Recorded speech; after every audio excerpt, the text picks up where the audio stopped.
Trustee Gray. Here.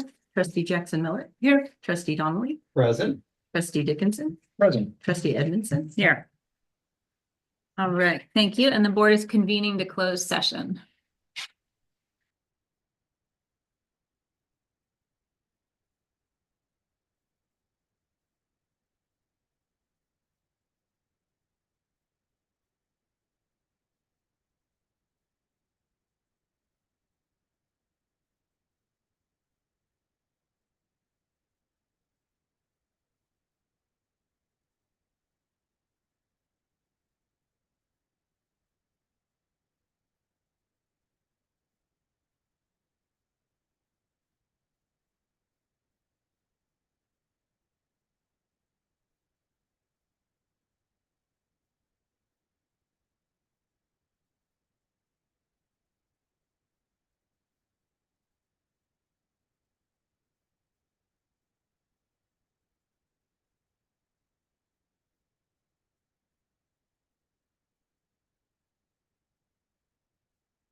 Miller. Here. Trustee Donnelly.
Everybody, welcome, welcome, welcome.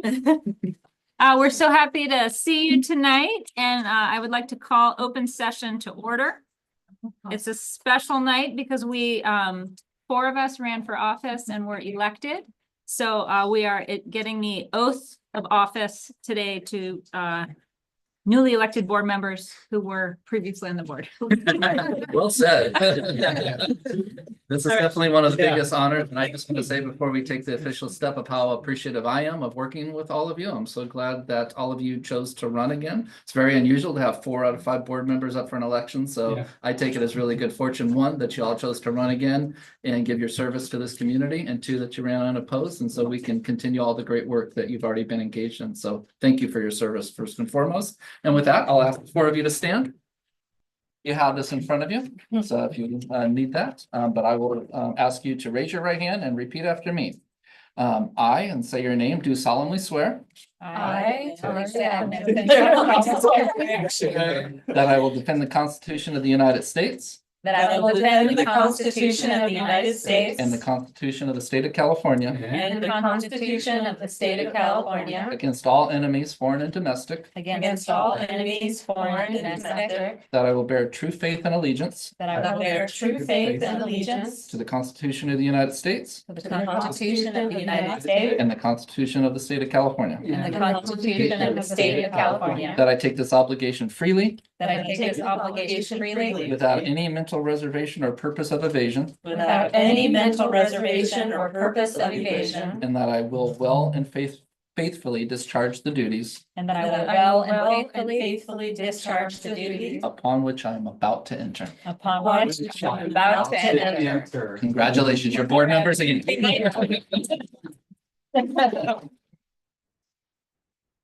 all right, now comes the best part of our night, the Yeah. Pledge of Allegiance from our pledge leader. No offense to everyone else. All right, so SoCal Elementary, we're proud to have Isabella Robinson Morera is our Pledge of Allegiance and Mission Statement reader. She is a 4th grader. She's an excellent, well-rounded student, and she recently won the Capitola City Council Mayor for the Day essay contest, if I can say it. Anyways, we're really glad to have her representing our school, and here is Isabella.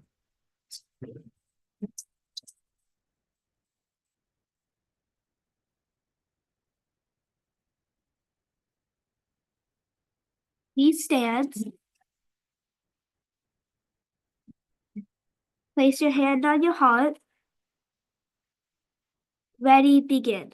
I pledge allegiance To the flag of the United States of America and to the republic for which it stands, one nation under God, indivisible, with liberty and justice for all. SoCal Union Elementary School District mission statements.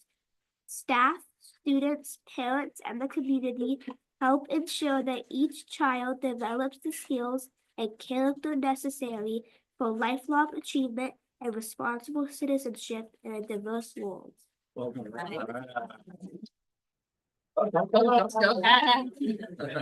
They want to talk to you. Hi, Isabella. Hi, my name is Robert. I'm a nice guy. It's very nice to meet you. Do you go by Isabella or Bella, or do you have a Isabella. preference? Isabella, okay. Do you mind if I read you something? Your teachers and the staff at your school wrote some nice things about you, and if it's okay with you, I'd like to read them out loud. Perfect. Isabella is a 4th grade student at SoCal Elementary with many positive traits that we would like to share. She is an amazing reader and writer, and recently won the Mayor for a Day essay contest for the Capitola City Council. Isabella is responsible and is a leader in class. Her teacher can always depend on her to take the initiative and guide other people. Isabella is kind and has many friends at SoCal L. She enjoys being silly and also knows how to do it at just the right time. We are happy that Isabella is representing SoCal L as our pledge reader. Congratulations. So if it's okay, we love this opportunity, and I'm pretty sure all the board members would like to ask you a quick question or two. Terrific. All right, you want to start? Sure. I think we all would love to know about the mayor for the day. Mhm. What did you do as mayor for the day? We didn't really do anything. It was mostly just say the presentation, and I got to sit in the mayor chair, and I got this few like clips things. Oh, right. Oh, very nice. That is so cool. Did you see one of the, did you get to bang one of these? Wow. That's super. What was your essay on? It was mostly on like rules that like laws, like if you were mayor for a day, what laws would you change and what laws would you add? Ooh, Well, can you tell us what you would change and what you would add? One of the ones that I did, I think, was mostly for school, like the time. I think it was for second, no, third and below. School would start at, no, yeah, school would end at 3, but school would also start later for everyone. But for fourth and fifth, since school ends later, it would end at 3:30. So we didn't miss any school time, but we got more sleep. Oh, there we I go. like it. I Thank like it. you. Would you tell us a little bit about being silly? I don't really know. It just comes out. Good.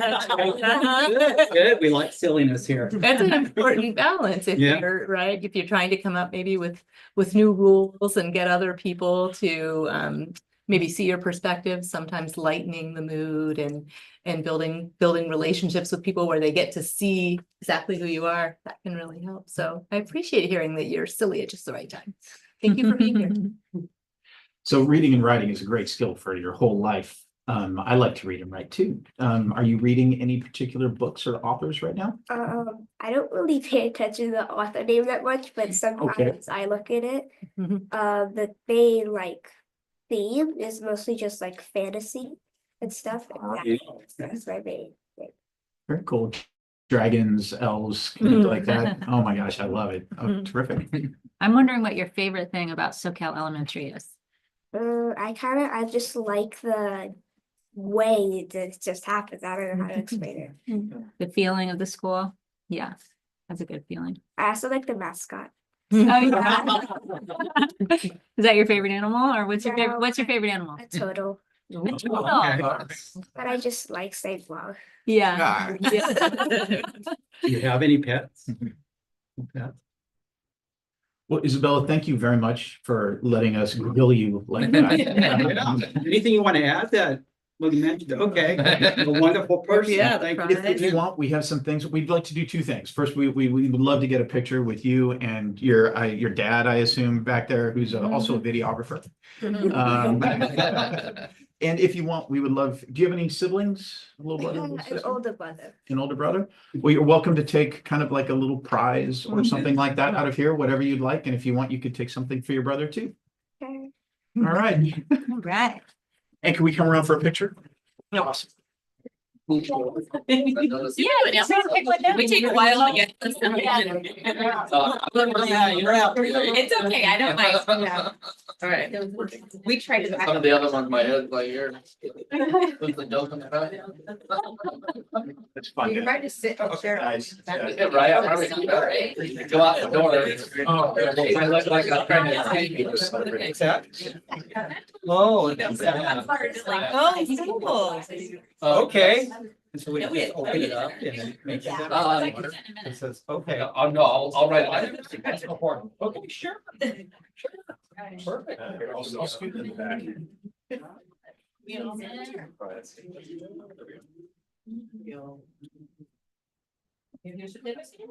Oh, let's get you that certificate. You can hold it up. Perfect.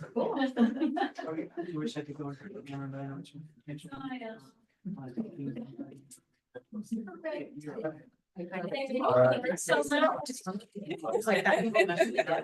That's what we need. Oh,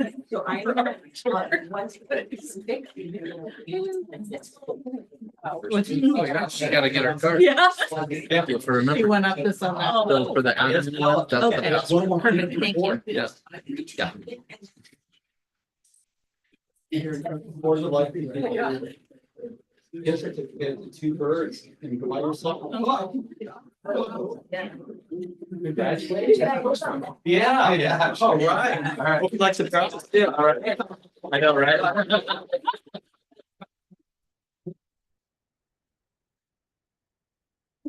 Right.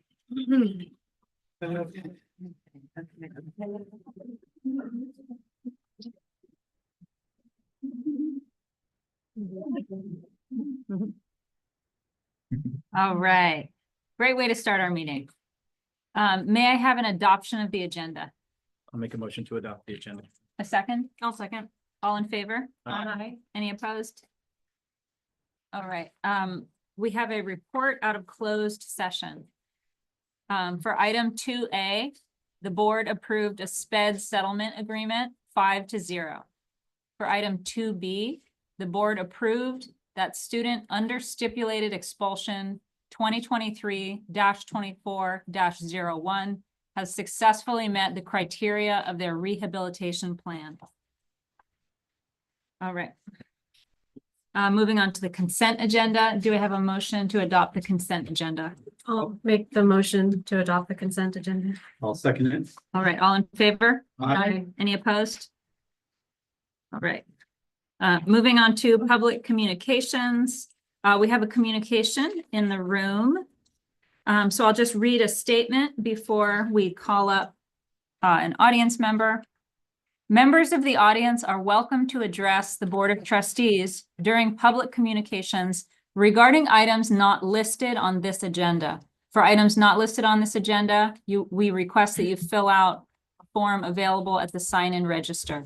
3 minutes may be allotted to each speaker and a maximum of 20 minutes to each subject matter. The trustees cannot take action on these matters unless such matters are placed on a future agenda item according to law.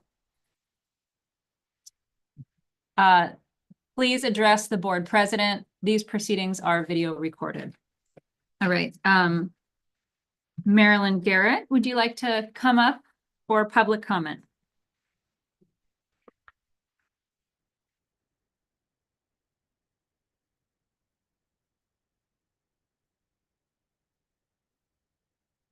So as you know, I come because I want children and staff to be in a healthy and safe learning working environment.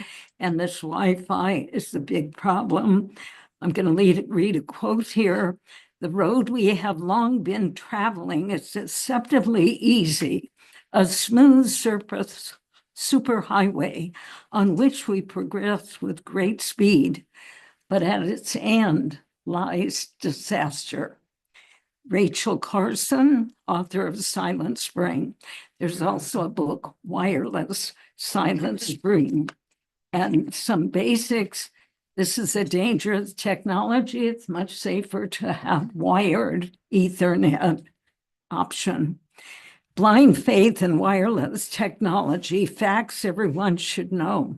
Humans are electromagnetic beings.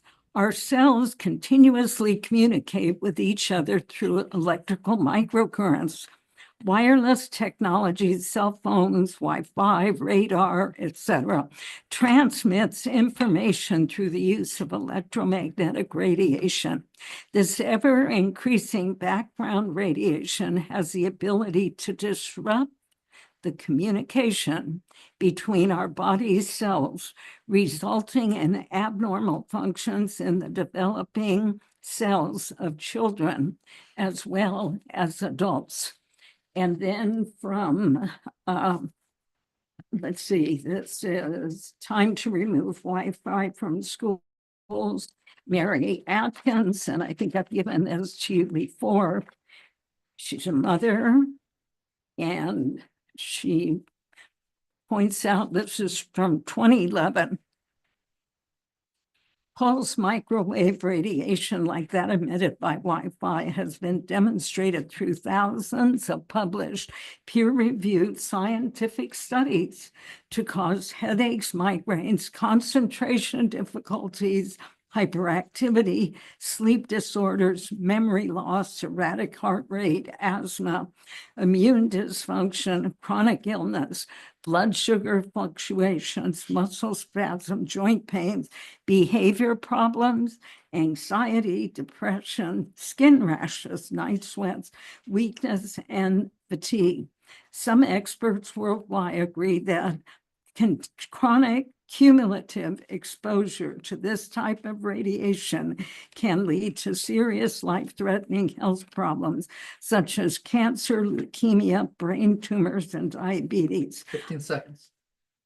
And it needs to be removed from the school. It's known to be harmful. I'll give you copies. Thank you. Thank you. Any other public comment? Anything on email? I actually forgot about the form. Oh, I yeah. read it and then I said it. Oh, okay. Do we need a form or no? No, No? yeah, Okay. usually we do a form, but this will Okay. be fun. Yeah. Okay. Evening board. My name is Sven Stafford. And Sven, can I say one thing? Like, Yeah. if it's a specific item you wanted to comment on, you would do that when it comes up in the agenda. If it's something not on the agenda, now is the time to do that. Yeah, I just don't think I can wait till that agenda item. Okay, fair enough. Is that, Yeah. okay, all right. Yeah, that's fine. It's not procedure. No, she's right. Like, if there is an agenda item on this, you could also email. So email at this time would be all right. If you have to go home. But since there is an agenda item, the right time to comment on is that when that comes up. I'm sorry, it doesn't fit No. your schedule. I understand. Is Yeah. there a If the way I board can wants to allow, they provide, can. Yeah. would It's the up to board you, you're the accept president. public comment on, just in Um, general? I'm inclined to allow it. I would. How does everybody feel? Oh, no. That's fine. Okay, All right, sorry. Thank you, Jared. Just No, wanna I make sure we're on the understand. same page. Is I that, just saw all the presentations. Yeah, it's a long one. if you disagree, I'm happy to, okay. I'll be within Amanda? 3 minutes. That's fine. My name's Sven Stafford. I'm a parent of a third grader at Main Street and here in my capacity as president of Cap SoCal Little League. We are committed to creating an environment where all kids can play and being able to make that happen. We're super excited about the bond and the facilities master plan that's on the agenda later tonight and want to communicate that our board and the 356 families that were engaged in Little League last year are supportive of moving those fields in particular forward. We also been collaborating with our Cabrillo Gals softball, the Mid-County Soccer, and a lot of other organizations that are getting kids out and making them active in our community. Little League's been here for 50 years. We have some families that are in their third generation of playing Little League baseball, which is awesome. We understand that if we want it to be here for another 50 years, we need to have facilities and activities that are attracting and bringing youth and family and new families to our community. And so we think this is a really good step in that direction. We have a commitment in our league to help grow the game and grow access to it. We've increased our scholarships just in this year for the next season by 100%. We've raised an additional $1,000 just in the first month of registrations to provide kids access to playing baseball, and we're committed to doing that. And I actually was able to connect with the Cradle to Career folks before we walked in. So we're going to hopefully partner with them to get more kids engaged and involved. Like I said, we're really excited about partnering on the fields. We're very supportive of the turf and getting rid of the gopher holes so that those facilities are safe for kids to play on. And there's a lot of support again in our organization and other organizations to have those turf fields in there. And then we're really excited to partner on other amenities, particularly to the baseball specific stuff at Main Street, including working on things like batting cages, dugouts, scoreboards, and things like that that are families in league are prepared to partner on and support. So thank you for letting me address the board out of order. I appreciate it. Thank you. Thank you for that. I think this is for, The master plan. 9A. Okay. Okay. Any email? No. Okay, nothing on email. Huh? All right. So, moving on to our annual organization meeting. Item 6A, election of the board president for 24-25. Right, well, it's at that time of the year where we have our annual organization meeting.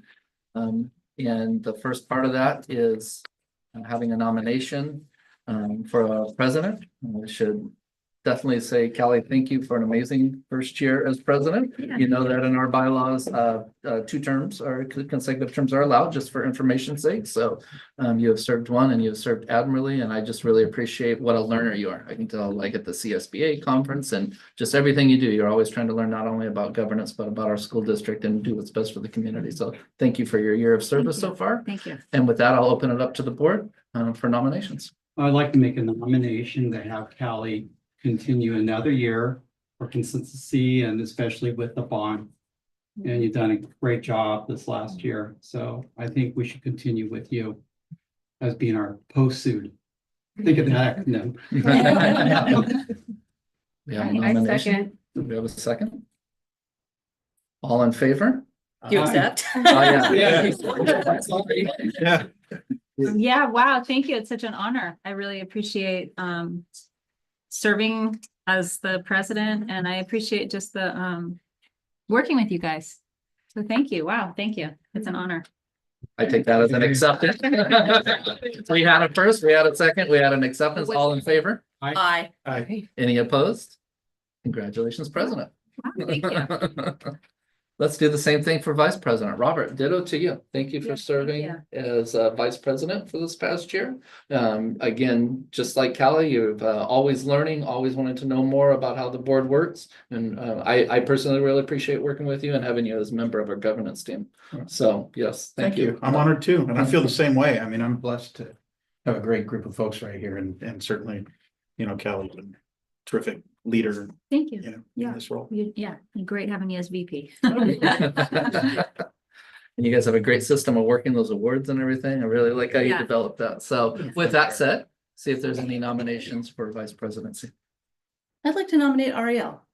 Robert, I appreciate your service. You've done a wonderful job. I so appreciate the learning and the reaching out to our students. And I think it's been really neat having a newer member of the board step into board leadership. So I think Ariel, if you're willing to accept, I think it would be a really neat opportunity for you to grow with our team and take on the role as VP.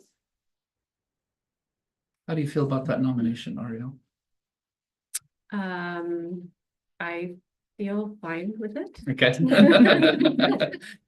All right. We had a nomination. Do we have a second for that nomination of Ariel Gray? I'd be happy to second. I think it's great having you on the team. It's just refreshing to hear your perspective, and I love you ask very intelligent questions.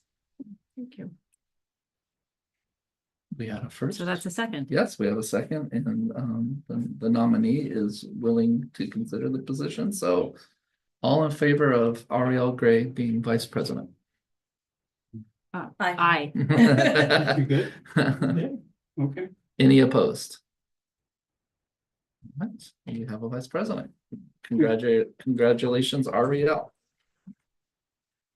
All right, in the most coveted position on 6C, there is the board secretary, which I've had the pleasure of serving for the past 8+ years. And I'm willing to serve in that capacity again, should the board desire that. Would someone like to make a nomination? Yes, I would like to nominate the superintendent to continue serving as board secretary, as is tradition. I'll second it. All right, all in favor? Aye. Aye. Any opposed? All right. Great. So we have the ceremonious moving of the seats. Is that now? To just go in order, we usually do the committee appointments and then. Oh, I'm sorry. I board dates. missed the Yeah, thing no, again. no, Okay. that's- yeah, 6D, consider approval of the board committee appointments for the calendar year. So I'm getting to that page in my docket because Jen updated the look of this, which I think is a little, at least for me, is a little easier to wrap my brain around. So I'm seeing that on Word docket page 57. 67. Thank you, 67. And so you can see that we have the Capitola Chamber of Commerce. And the meeting frequency is in blue there. Sometimes they're kind of estimates, but they get you at least an idea of what you're signing up for. And so for that, Callie and Robert have been serving in that capacity. And then the Child Nutrition Advisory Committee, Ted has been serving in that capacity with previously, we had a previous board member, Phil Rodriguez, who was the alternate. The JLC, the Joint Leadership Team, which works with the city of Capitola, 2 board members, 2 council members working in the best interest of the community together. Callie had been serving as that. Robert was the alternate. Fiscal Prioritization Team, which would take a deeper dive into the budget and look at priorities for the district. Callie has been serving in that capacity with Robert as the alternate. And for Santa Cruz School Boards Association, Amanda has been serving in that capacity with Robert as the alternate. And our not yet having met Measure P design team. Already had some folks sign up, even though we haven't had a meeting. Amanda and Ted had originally volunteered for that with Ariel as the alternate. So with that, to discuss which committees you would like to either continue serving on or serve anew. We can start with the Chamber of Commerce. How has that been going for the 2 of you? Works great. I love going to chamber meetings. I mean, I go to them anyways, so. Yeah, I think Robert's great at it. It is during my work time. I'm wondering if anybody would like to take the Chamber of Commerce committee. Conflicts with work for me. Ted or I Ariel? can't, yeah, no, I can't commit to that. Ariel? I can't commit to anything during the workday. Okay.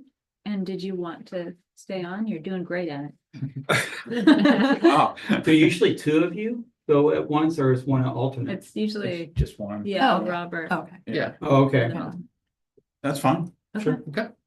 So we'll just have the 1 member and yeah, like we could send 2, but sending 1 is more than enough. So yeah. I have a question Yeah. about Chamber of Commerce. There's also Aptos Chamber of Commerce, right? And I'd probably go to the Aptos one. you go to that too. Yeah. Is that, I mean, that's super helpful since our district covers. Yeah. Obviously part of Yeah. Aptos. Is that something we can add in? Is that comfortable for you? But yeah, or, because you go to both anyway, right? I go to the Aptos ones more than I go to the Okay. Capitola Yeah. SoCal Oh, okay. ones. But So it could be Capitola, SoCal and or Aptos. Is We that? could put Chamber of Commerce and Yeah, then. put either one of those, yeah, yes. perfect. that would be ideal. Yeah. It's Wonderful. tough for me to, I can't Yeah. make. you know, Well, that's what I was wondering, because it said Capitola, SoCal. I'm like, I know you're really tied in with the Aptos Yeah, Chamber. So, okay, so, Yeah. that works. So I think we just, not just, but we're gonna go with 1 member for that. I know Jen's kind of keeping a scorecard that she can out for an action item when we get there. So, Child Nutrition Advisory Committee, how's that been going, Ted? Oh, I love Twinkies. I thought you were gonna say chocolate milk. Pretty sure we got rid of the Yeah, Twinkies. Yeah. It's great meetings and come up with what's being served in our schools. Who's the alternate on that? That was Phil, so we need Yeah. you all. Oh. I'd be happy to do that one. Oh, in person. You want to be alternate? It's only, is it twice a year? Yep. Okay. Okay, I could probably swing that. I haven't missed one yet. I don't think. You just Unless like free anyone food. else. Yeah, feels- that's right. The taste test. How much in advance do you know when it is? Like, Allison, did you know that? For the Child Nutrition Yeah. Advisory Committee, we usually know at least a month in advance or so. That's it. you should, Yeah. yeah. Well, it's on our school calendar or our Google calendar as well too, right? Yeah, once we get the data identified, yes. They usually just tell me the morning of. Yeah. The The kid shows up at his house. I mean, I could be the alternate Okay. since it is So twice a I'm year. hearing Ted to continue and Ariel is the alternate. Stop me if I'm wrong. Joint Leadership Team, we have Callie and Robert and to see, I'd like to continue that. okay. Robert, Yeah, I like those meetings. unless there's any anybody really wanting to move into that, we'll continue with Callie and Robert there. Fiscal prioritization team has also been Kelly and Robert. I like that team. That works. That okay with everybody else? Mhm. Okay, to continue there, School Boards Association, Amanda, you're really involved with that, so thank you for your involvement there. Yeah. I mean, I'd love to stay on. I'm kind of the acting president of that group at the That's gonna moment. be and tough, yeah. Might be president again in a couple weeks, so I'd like to continue in my role. Oh, if yeah, the board will sure, allow me. sure. Kind of going to those anyway, it Yeah. sounds like. Okay. And Robert, would you like to continue as the alternate? Sure. I don't think I've had to alternate with Amanda once this You're year, so welcome to attend. it works great for my schedule. Yeah, they're gonna be hybrid this year and it's actually like every other month from 6:30 to 8, so we updated really recently, so yeah, you all get those emails, right? Those Yeah. delightful emails, yeah. And all at the county district offices? Yeah, as but our well? next one's gonna be hybrid, so you can Zoom if you don't want to go in person. Oh, I see, okay. Now it's called hybrid, okay. Hybrid. Hybrid, What okay. did we call it when it was in school? Yeah, There's a better hybrid. word. Oh, That's hybrid. yes. Synchronous and asynchronous. Thank you. That's what I was thinking of. The longer way of saying it. Okay. And then on our newest team, coming back, it used to be a Measure C design team years ago, not Mhm. Measure P design team. Mhm. And so this team hasn't met yet, although I did put it out there earlier because we were starting the conversations about it. So Amanda and Ted had said that they would like to serve on that with Ariel as an alternate. And we still stand for those of you, Amanda, Ted, and Ariel. Are you interested, Ariel, in stepping up and I could be an alternate? I mean, go either way, but if you want to hop in there too. I was also into that one too. I didn't know what it was called when we got that email about the design team. I don't know. I know, it We sounds could fun, huh? Throw another name in there, or if one of you doesn't really want to do it, I could be the alternate or be the whatever.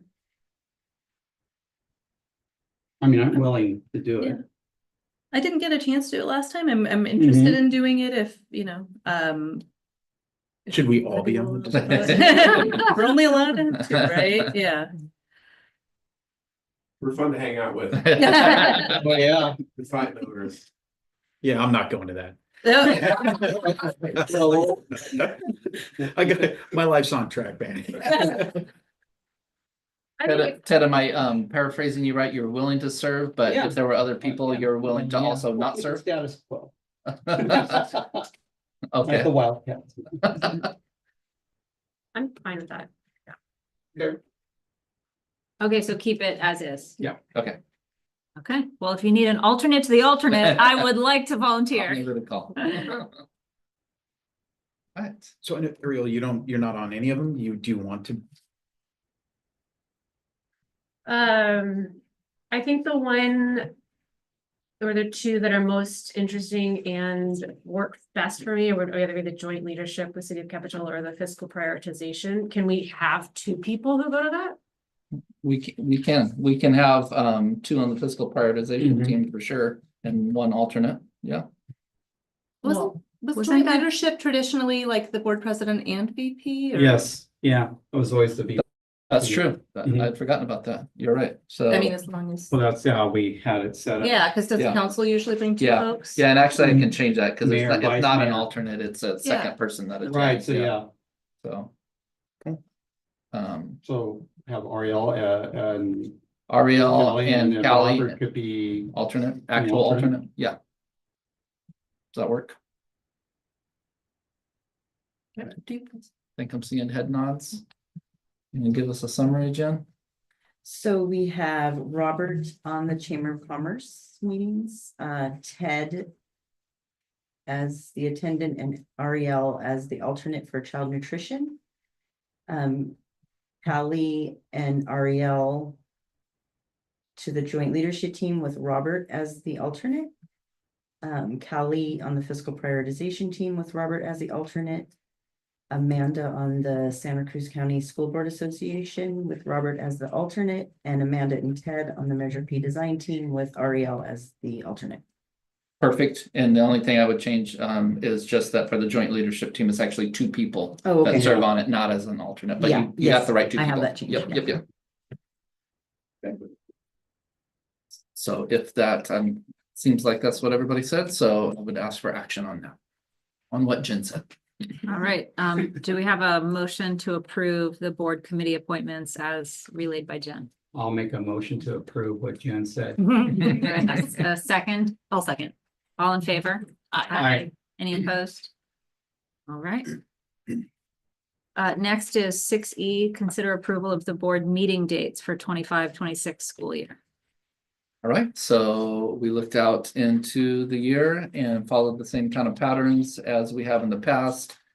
A specific one outside of the typical first and third Wednesdays is in December, where that CSBA conference falls during the first week of December. We have one board meeting in December. Those are the kind of patterns I'm referring to.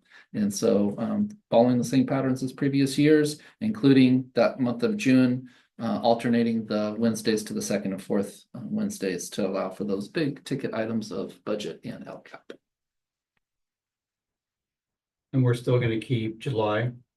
Or we We've can been cancel it. keeping July on the calendar. There have been years where we've been able to cancel it based Mhm, on okay. not needing it. I would suspect now that we're back in bond season, that there'd probably be a need for it. Right. Mhm. More questions or comments? No? Do we have a motion? We'll make the motion to approve the board meeting dates for 2025-26. Is there a second? I'll second it. All right, all in favor? Aye. Any opposed? All right, the calendar passes. Just want to mention that took in observance days in consideration with the calendar too. Yeah. Right. Do we move? Yes. Oh, yes. Now it's time to move. Thank you. I forgot. Yes. Yes. You stay. Yeah. Thank you, Robert. It's been. No, we'll just do it next week, for next meeting. It's always been history that you do it in the meeting. Yeah. So. Okay. You can stay where you are. All right, sure. Do you like the end spot? I like it here. As long as you don't mind my elbow jabs. Okay, then you get to go to your podium. That's right. Okay. Yeah, it's pretty good. You did, yeah. You bet. Get better access to the snacks. That's very much.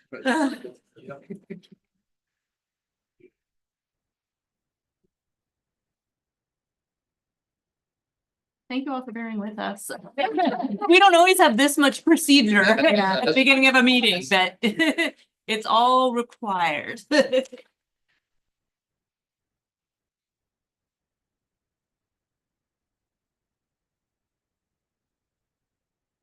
Forgot your lollipop. Oh, that's okay.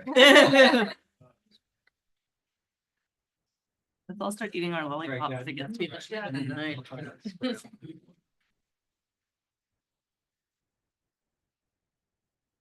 Different view from over here. Yeah.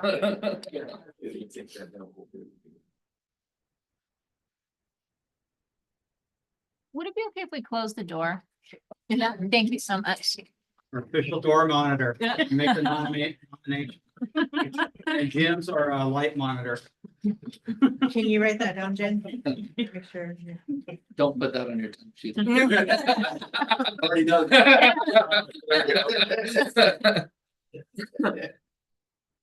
All right, thanks for sitting with us, everybody. And now we're moving on to standing reports, items from the superintendent. Given the robust agenda tonight, I'm going to pass on my report. All right. Ditto. All right. Ooh, items from the SEA. Hello. She's at CA, yeah. Oh, SEA. Oh, the nurse. Oh, yeah. I am the district nurse, yeah. I didn't realize that was SEA. No, that's SEA, is that? Wonderful. Yeah. Excellent. So, hi, Vicki Grisham, Hello. district nurse. So going through all of our sites, SoCal Elementary recently hosted a successful winter boutique featuring 30 vendors and providing a festive opportunity for the community to come together. The school is also making meaningful progress towards becoming a certified green school, showcasing its commitment to sustainability. To spread holiday cheer, some classes will be caroling this Friday, bringing a joyful note to the season. At Main Street, fourth graders are preparing for an exciting field trip to Cabrillo College, an annual tradition that inspires students to envision college as part of their future. Music classes recently welcomed parents for an informal open classroom day, offering families a chance to see the creativity and skills students are building. We also had a successful Scholastic Book Fair, which got books into the hands of our students and provided much needed funds for our library. Meanwhile, the Second Harvest Food Drive has brought out the best of the school community, with students enthusiastically donating their dollars and pennies to support those in need. Santa Cruz Gardens has had an eventful few weeks, highlighted by assemblies emphasizing the importance of honesty and celebrating the school's Ocean Guardian efforts. The school was also honored by County Supervisor Manu Koenig for achieving Greece School certification, a milestone accomplishment. Last week, we celebrated reading by holding our Scholastic Book Fair. Over the weekend, 2 teachers organized a winter wear clothing fair, where donated items from the community found new homes with students. The school is now looking forward to its winter concert today. Sorry, everybody. A cherished event that brings families together for a festive celebration. At New Brighton, students have had a productive few weeks working hard as they prepare to close out the second quarter, which ends this Friday. Many students recently attended the winter dance and had a great time. The CASA Toy Drive at New Brighton Middle School has been a tremendous success. Out of the 119 children identified for support, our generous families have ensured about half will receive the requested items. Photos capturing these beautiful moments will be shared tomorrow in the Viking Vibes. Our multi-site providers have been busy as well. Some have been spending time in our lower grade SDC classroom, and that has been a joyful experience, with many breakthroughs involving students learning to express themselves positively in ways that use words both verbally and with technology. There's also been a rumor that there's hamsters in that room. We have also, on the health front, continued successfully to roll out our county-wide concussion protocol. We can continue to connect with students by finding ways to provide health, mental, and emotional support. Thanks for taking time to hear about recent events in our school community. We hope all our SUESD families have a relaxing, restful, safe, and fun winter break. Thank you. Thank you for that Thank you. robust report. And I do not have anything from CSEA tonight. All right, well, we wish them well. Yes. Moving on to reports from trustees. I'll save mine for later. I know everybody's intently waiting. Yeah. Suspense. Same. Okay, same. Robert, did you? No, No? I've Later? got a long night. I will forego any report. Okay, Same. all right, sounds good. All right, now, oh, we're so excited. We've been waiting for this one too. All right, item 8A onto our presentation from SoCal Elementary Cradle to Career Community Organizer Cristal and Julio. Yes. So, sorry, good evening. Like you mentioned, my name is Cristal Medina Jeronimo. I am the community organizer at SoCal. Yeah, my name is Julio Neri Andrade. I'm the director for Career to Career. It's an honor to be here with all of you today and with our moms here, Nancy and Paola. We're going to be sharing some of the testimonials about the impact that C2C has made at SoCal, thanks to the support of Eric, his staff, the Parents Homeschool Club. So we'll talk more about that during our presentation. But at first, we want to start with acknowledging your kind support to the work that we do out in the community. We couldn't do this without each and every one of you in this space. Now thinking about the families back at SoCal as well. I mean, you're gonna see the impact that we have been able to make in your community at your school sites. But other than that, I think just gonna hand it over to Cristal so we can continue with the presentation. Yes. So yeah, acknowledgements, and then we have CDC at SoCal on some of the highlights. We also have the CDC in this district goals, and then some parent testimonies like he mentioned.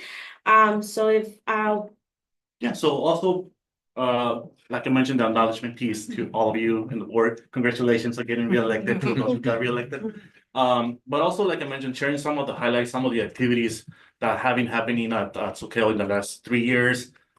3 years. Goes by So, yeah. So we're gonna be sharing some of our goals and align them to some of your goals based on the LCAP goals that you guys have set for yourselves for the district, for the school site itself, but also sharing some of the testimonials that Paola and Nancy are gonna be sharing based on the activities that we've been hosting at Soquel Elementary. So I just want to like take it back to the first time I was here was like 2 years ago, and coming into this new role and presenting to you all like you know, my goals for the first year, and just thinking about it, I can say that it's been a ride. It's been a lot of like ups and downs, but mainly like ups. And a lot of like the things that I did my first year was obviously meeting like the staff, parents. I held my first Hopes and Dreams workshop, and also we did. I had my first like steering committee meeting, which it's having a meeting with like our community partners, showing them what my plan and for the school year.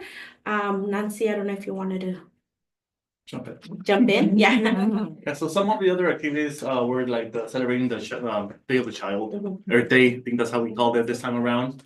And like Kristen mentioned, we had the first steering committee, and also something that was on high need for the parents based on the Hopes and Dreams workshop that we hosted for parents was scholarship for kids, right? And we, thanks to the core funding that we got to expand our work outside of Live Oak, we allowed them to hear their hopes and dreams and make sure that those become a reality. So based on that information, I'll let Paola and maybe Nancy share a little bit more about the benefits of the scholarships that they receive. And I will translate for her.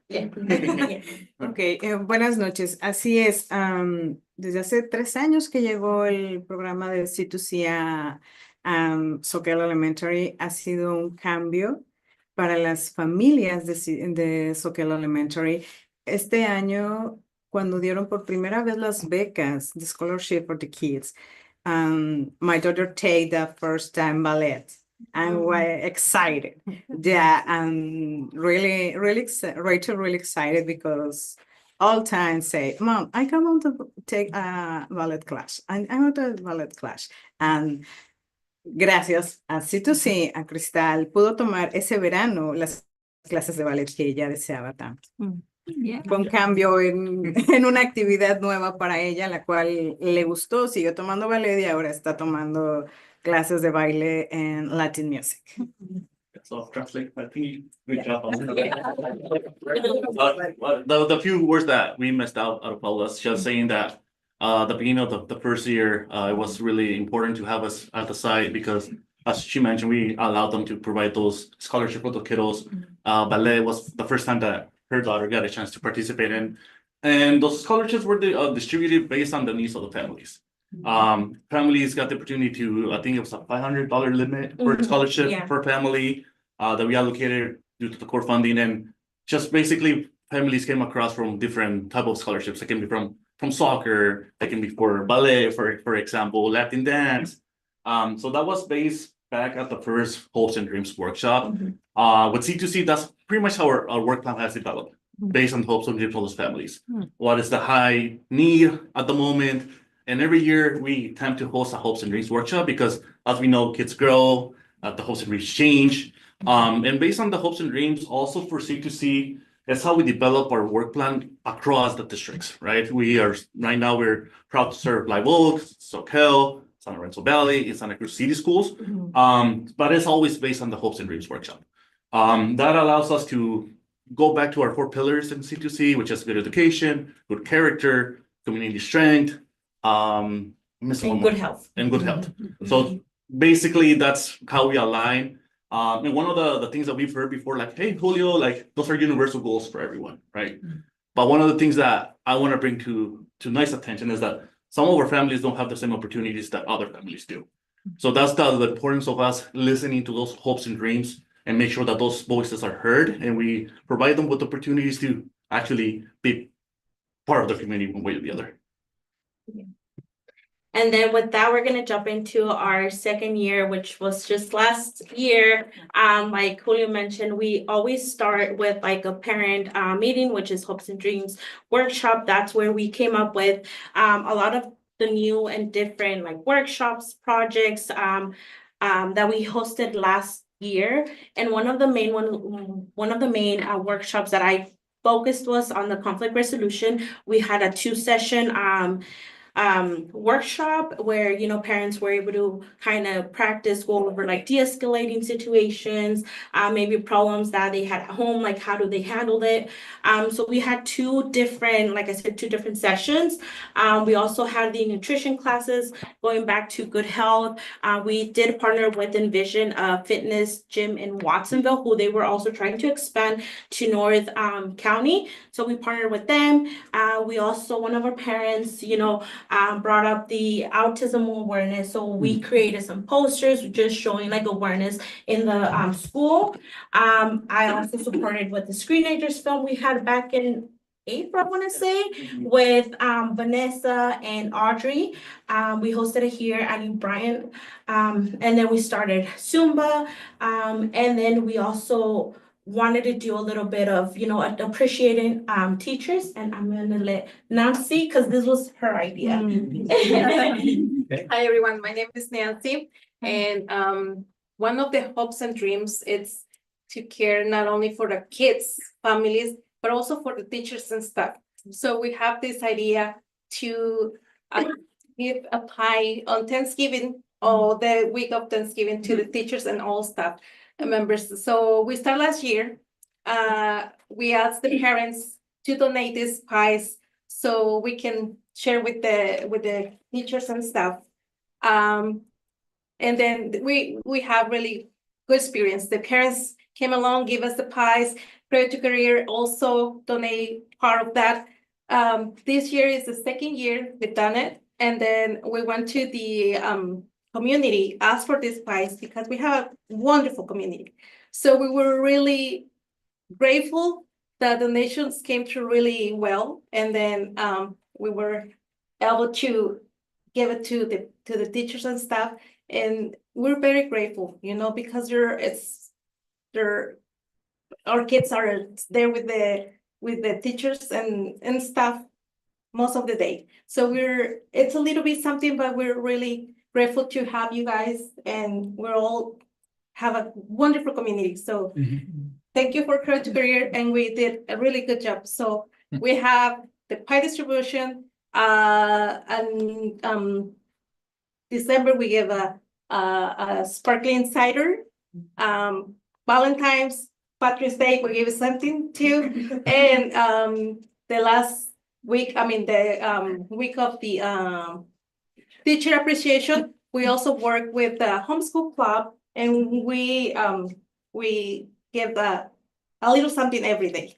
And we ended up with a good meal for the teachers and staff. So it was really good. And I think we know that we're all getting together on this. We have a really good community, and we appreciate all the teachers and staff as well. So this is what we do. Thank you. And we also had some other summer scholarships this time around. We had for swimming classes and for soccer. And we also gave out individual scholarships for those students who were not interested in swimming or soccer. And then we're in year 3. So our very first big project event was the multicultural festival that happened in September, and that's where we wanted to celebrate all cultures. We came together, we brought different vendors from different backgrounds. We had Afghani food, we had Mexican, Salvadorian, Filipino food. So we just made it a big event for everyone in the community, and all the procedures went to the school library, because that's a way for us to kind of like help them and for them to purchase more books for students from different cultures. We started with the CSA distribution, CSA box distribution, which it happened last month in November. November.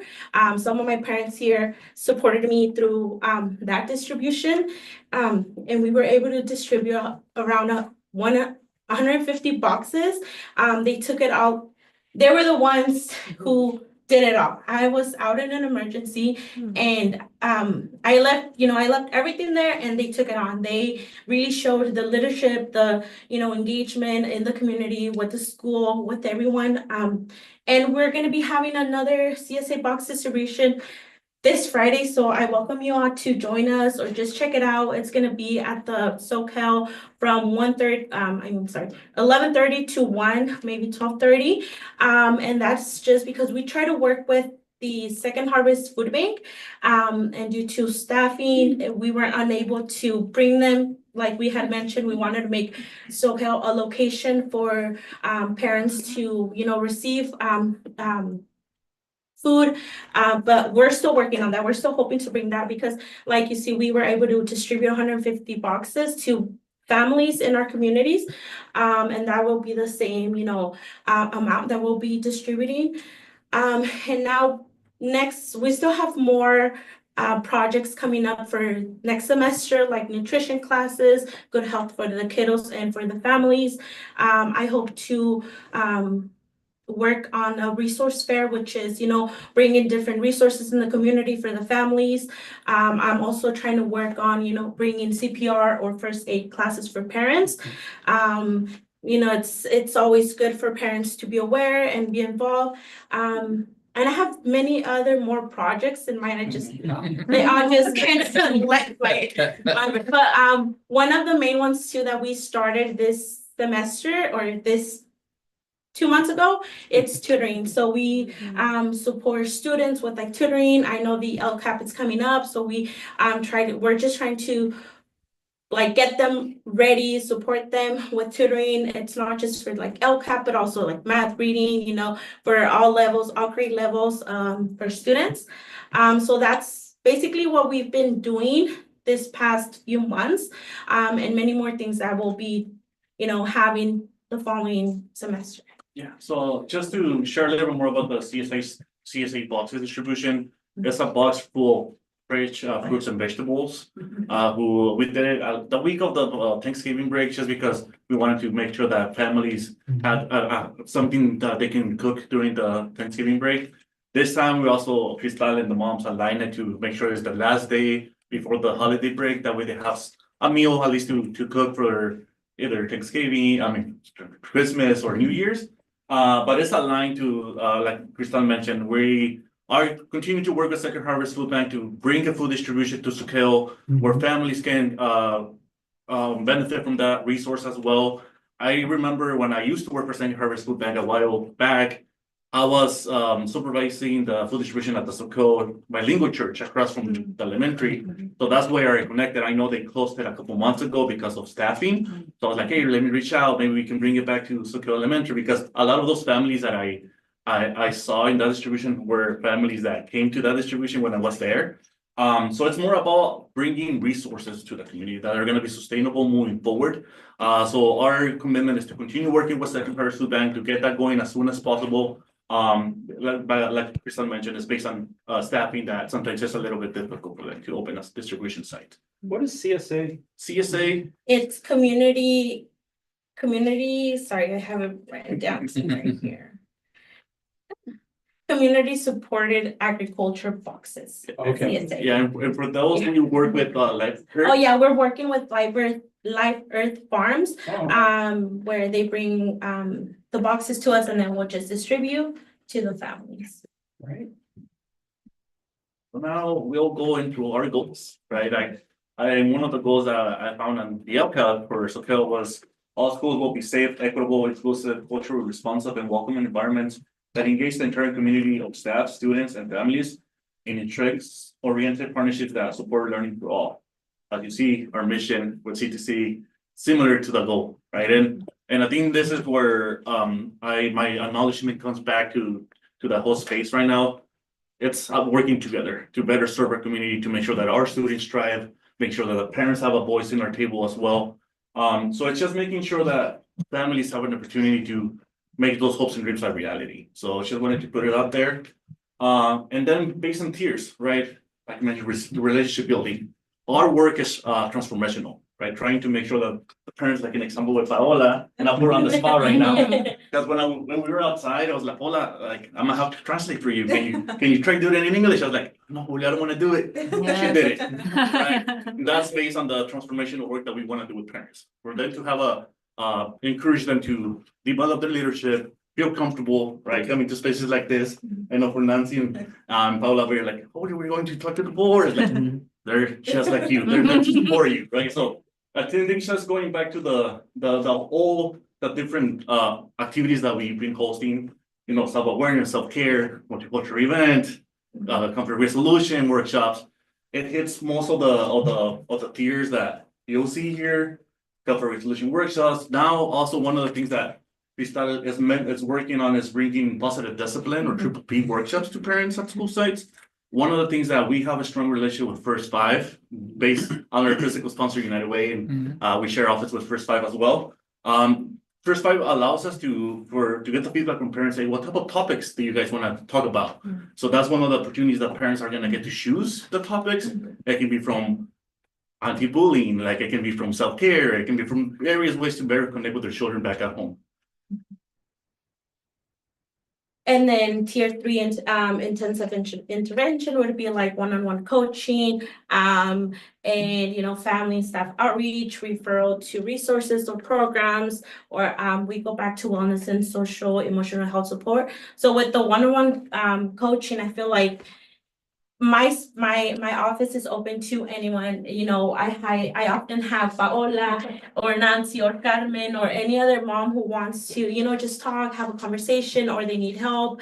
I also do work closely with Marisol, and sometimes when we kind of think about like a parent who might be struggling. That's how we connect, and then that's how I make like my move. Oh, like I reach out to the parent, just asking if they're okay, if they need anything, just that support with parents, and then referring them to like outside resources. I've had a couple of parents who I've referred to resources, and then just like the wellness and social emotional.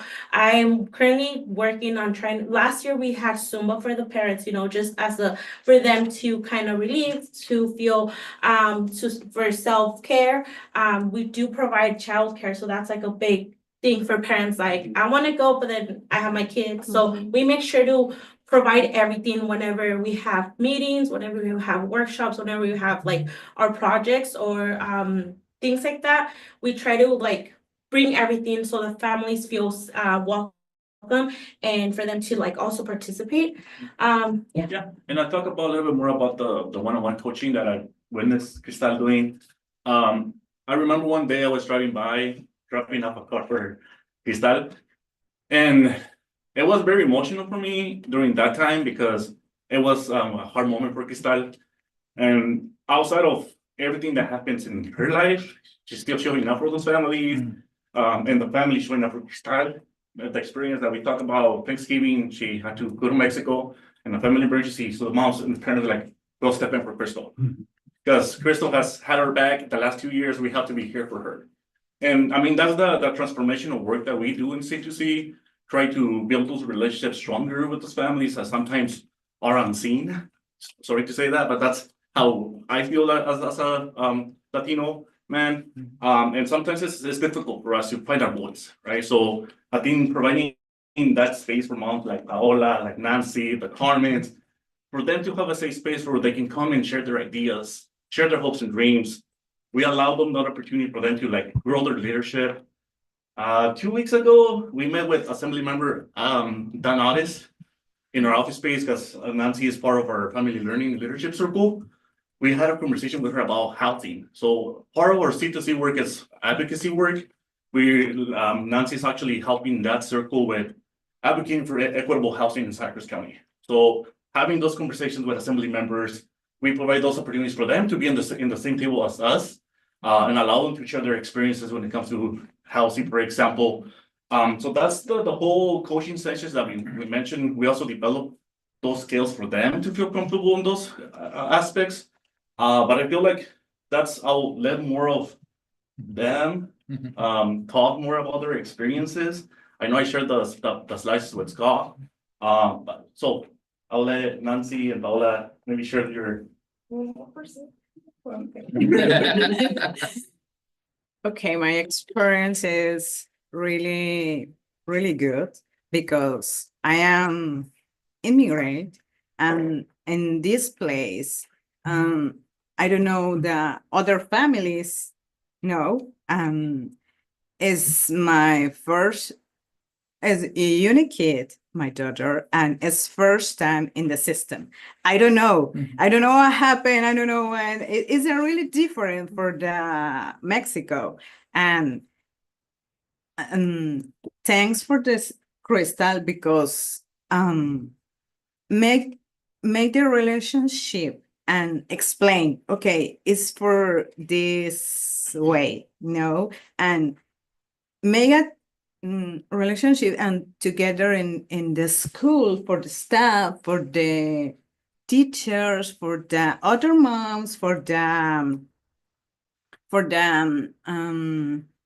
other organization with the home close school, because home close school is I don't know what happened with the home close school, and they explain, oh, it's for these classes is that, oh, okay, I don't spend all the the district, the school. No, okay. I am the volunteer because I wanted to make a great school for all the kids. And I think made a great projects because we are strong and made the different together, C2C, the parents, the school, the staff, and the home class school, and the all people we need make really great friendships.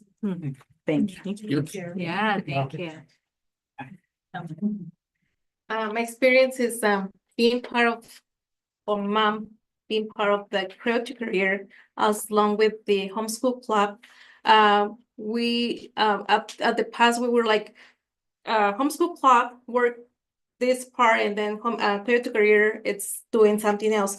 We're working together now, and before it was like what I'm saying. Our barrier is our language because we're not speaking well English or perfect English, but we try to understand and we try to do the best we can to connect, and we're getting really close working creative career with homeschool club because we're a family, we try to be like all together working together. And then as I said, homeschool club, most of the parents are only speak English speaking, and we're only Spanish speaking. So it was a little hard, but little by little, we're getting really, really close connection. And then working for the kids and the parents and for the school, it's really amazing. Creative Career is helping a lot us with the scholarships for the kids. Before, my kids never swim. This summer, they have a scholarship for swimming lessons. So after this summer, my kids are able to swim. Believe me or not, we live close to the ocean, and my kids and I, we didn't know how to swim. So thank you for the support of Creative Career. My kids are able to do it. Multicultural, that was a dream come true because we have a lot of different culture at school. So with this multicultural, we see the need and the families who came and help and show the culture. It was amazing. So we're only one community, and it was really amazing to see all these different cultures come together. So here we go. We're a good community, and I hope we continue for years. So this is the first year, but we wish to continue. As Julio said, this is our hopes and dreams. So hopefully we can continue doing this because we have a beautiful community. Thank you. Thank you. Yeah. So yeah, that concludes our presentation for tonight. And we also want to leave it open for questions for any of the board, the audience as well. I have a question about the scholarships. You had said that if they weren't gonna swim, or play soccer, what other scholarships did you offer? We offer gymnastics, we've offered martial arts, karate. So it's just depending on like what type of camp they want to go into. We support them with like a $500 scholarship. And if it's a little bit more, then we can work with the families on that. So then they would go to a studio? like a Yeah, they private would studio? go, yeah, yes. Wow, that's great, okay. And also the Boys and Girls Club Okay. in Live Oak, yeah. So with the tutoring, do you guys have like teachers that come and do the tutoring? Is it parents or is it other students? It's students from Cabrillo College who they're also into like their education. They want to become teachers. So that's like a way for them to also, you know, learn more and teach our students. So we connected with some of students from Cabrillo, and I believe we also connected with some with a tutor from UCSC. Sorry. That's So we awesome. try to reach out to our community. All right. And I'll just say, Nancy and Paola, thank you guys for coming up here. I know it takes a lot to stand in front of any group, you know, and speak, especially when you're on YouTube and. Wait, we're on YouTube. So you guys are awesome, you know, and it's so terrific for us to hear from our parents and people who are really involved with this. And, you know, obviously, thank you guys for your leadership. You know, you guys, when you shared that story, Stalin, the emotion that came from you, you know, that's just so genuine. I feel like what you said is this is just a family, you know, and I feel like that just goes to the kids and the rest of the community too. So seems like there's definitely the right people at the helm of it. Thank you for having us. And you know, we just, Paula and I can come tonight, but behind us is a lot of families, a lot of mothers that are involved and really shared the time to create all this. So thank you for having us. And how many, what was the turnout for Zumba? I'm just curious. We had, it was more than 15 parents. Wow, And then we that's also awesome. had the first session, we had like 2 male parents who showed up too. And we're like, it's open to anyone. It's open to everyone in the community. Cool. Yeah. There you go, Robert. Is there an alternate? We'll get a committee for that. I'm gonna do yoga this time. One of the parents suggested it, so now I'm working on bringing yoga sessions. Great. So alternating. Yeah. So this is happening in Soquel Elementary, but it's open to all schools at the North District. So yeah, Okay. feel free to share, spread the word, and we're here, you know. As long like Julio said, Cristal, but we're always helping all together. We're all like trying to help each other and spread the word and share whatever the families need. We try to search for the how is that Involvement. yeah, the involvement of the resources. Yes, the resources. Can I make a comment? Would it be okay? Oh, yeah. I just to acknowledge a couple of members that spoke tonight. Cristal and Nancy are members of our District English Learner Advisory Council. And we're so thankful for their leadership in that group too. So just wanted to let the board know. Thank you. Any other? Yeah, I'd love to just, hop in. I'm sure we all have things we'd love to say. It's not a specific question. Mr. Witter, I'd love to hear from you about what CDC's brought to SoCal, but I know you have a presentation coming up next. So if it's more appropriate in that presentation, that's. I mean, a lot of what you saw here, I mean, it really, it's been amazing to be at a little school and to get to have a community organizer as well as the organization behind it is amazing. And then another piece is just that we've really been able to integrate Crystal into the things that we do. So she's a part of our intervention team. She's a part of our SSTs, our student study teams. She's a part of our attendance team. So she's a part of all that as well. So we can kind of have the family resources piece also. So really, it's been amazing to have her. And that really connects back to Paola, right? Yes, sorry. Paola, what you said about coming in and that you're part of this system, and it's this system is very different from Mexico. And so having a person that you have a relationship who's like your navigator, you know, and helps you find there are more pathways for more parents to understand and become better involved, because like we're all about creating equity and access for everyone. And as a school system, we do our best with that, but sometimes you need extra help. So I think this has just been a really wonderful program, and thank you guys for coming and sharing with us. I'll just- grateful to have parent degree at school. Yes. I'll just jump in. Thank you so much for that presentation. It's so exciting to see what you're doing. And I feel the connection that you guys have and that I can just imagine you have with other parents and with the students. And it has such a great feel. I remember when we voted to have Cristal come to SoCal, and I had a conversation with you and you said that your main goal was to form relationships. And you did it. Way to go. It feels so good to be around you guys and to hear what you're doing. And I loved all the examples. It's so creative. Thank you. I'm wondering, I love the hopes and dreams. I mean, you're really listening to the community. I'm wondering if you could say about the group, what is maybe a dream or a hope that is kind of coming clear for the families? Is there anything that we might be able to hear that is something you're... Yeah, I feel like personally, I try my best to be at sites to connect with families like them and hear their thoughts. What are they thinking? What are they hoping for? What are their dreams?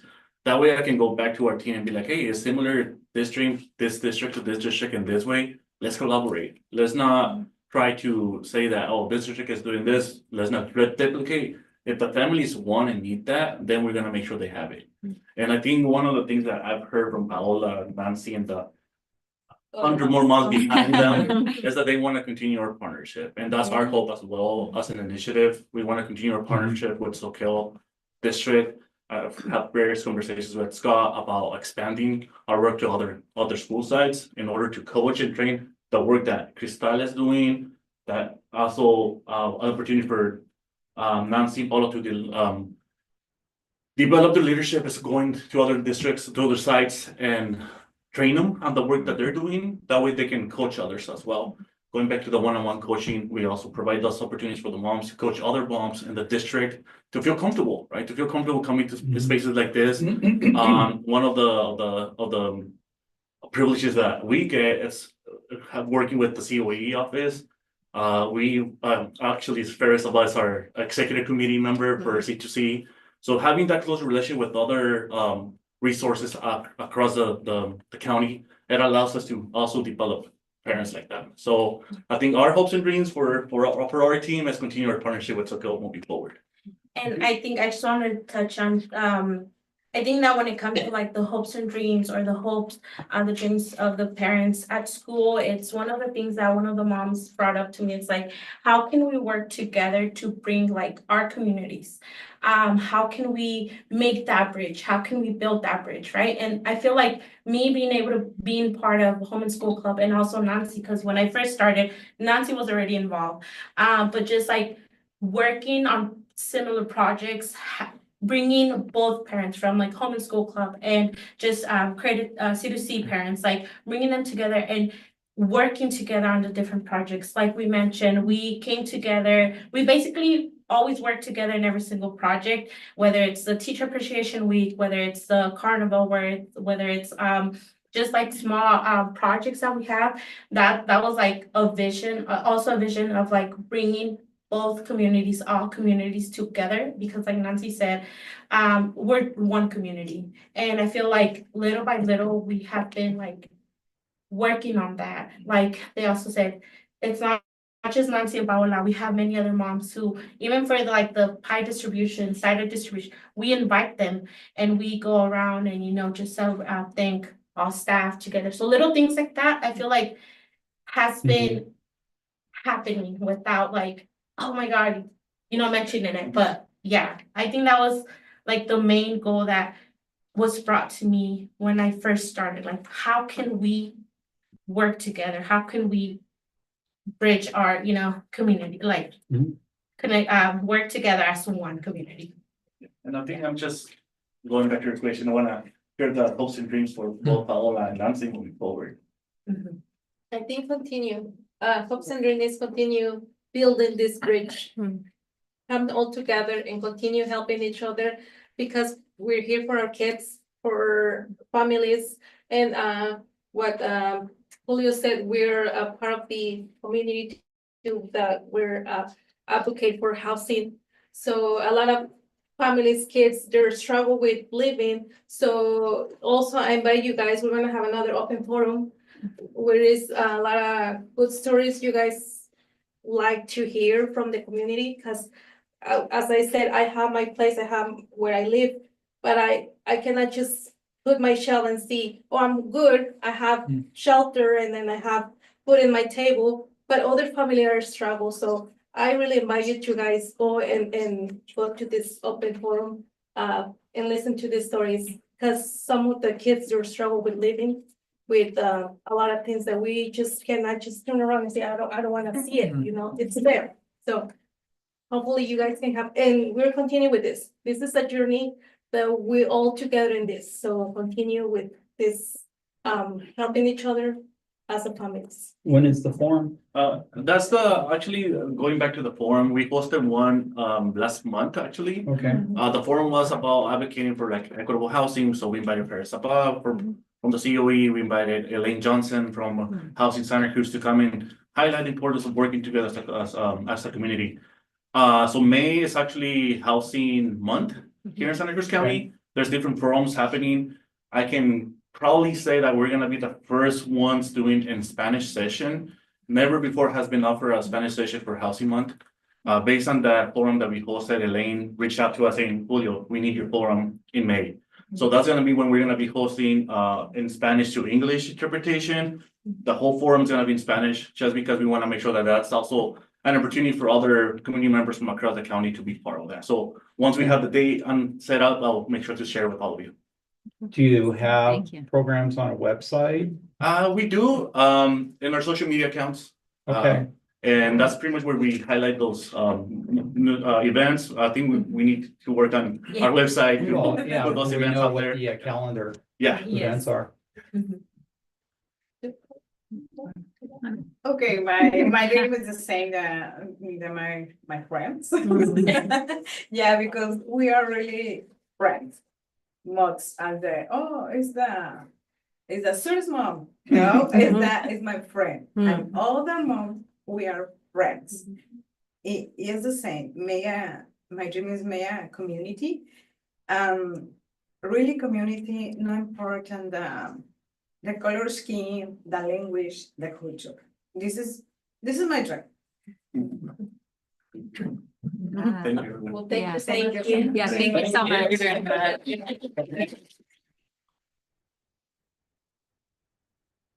And we know you'd love to stay, but feel free to go home to your families. Thank you so much. Yeah, thank you. Oh, Eric is next. Oh, yeah, oh, yes. Yeah. Forgot. Part of my community. We're support our. I love it. 8B presentation from Principal Mr. Witter. Welcome. Did you We've get been that? waiting for your presentation too.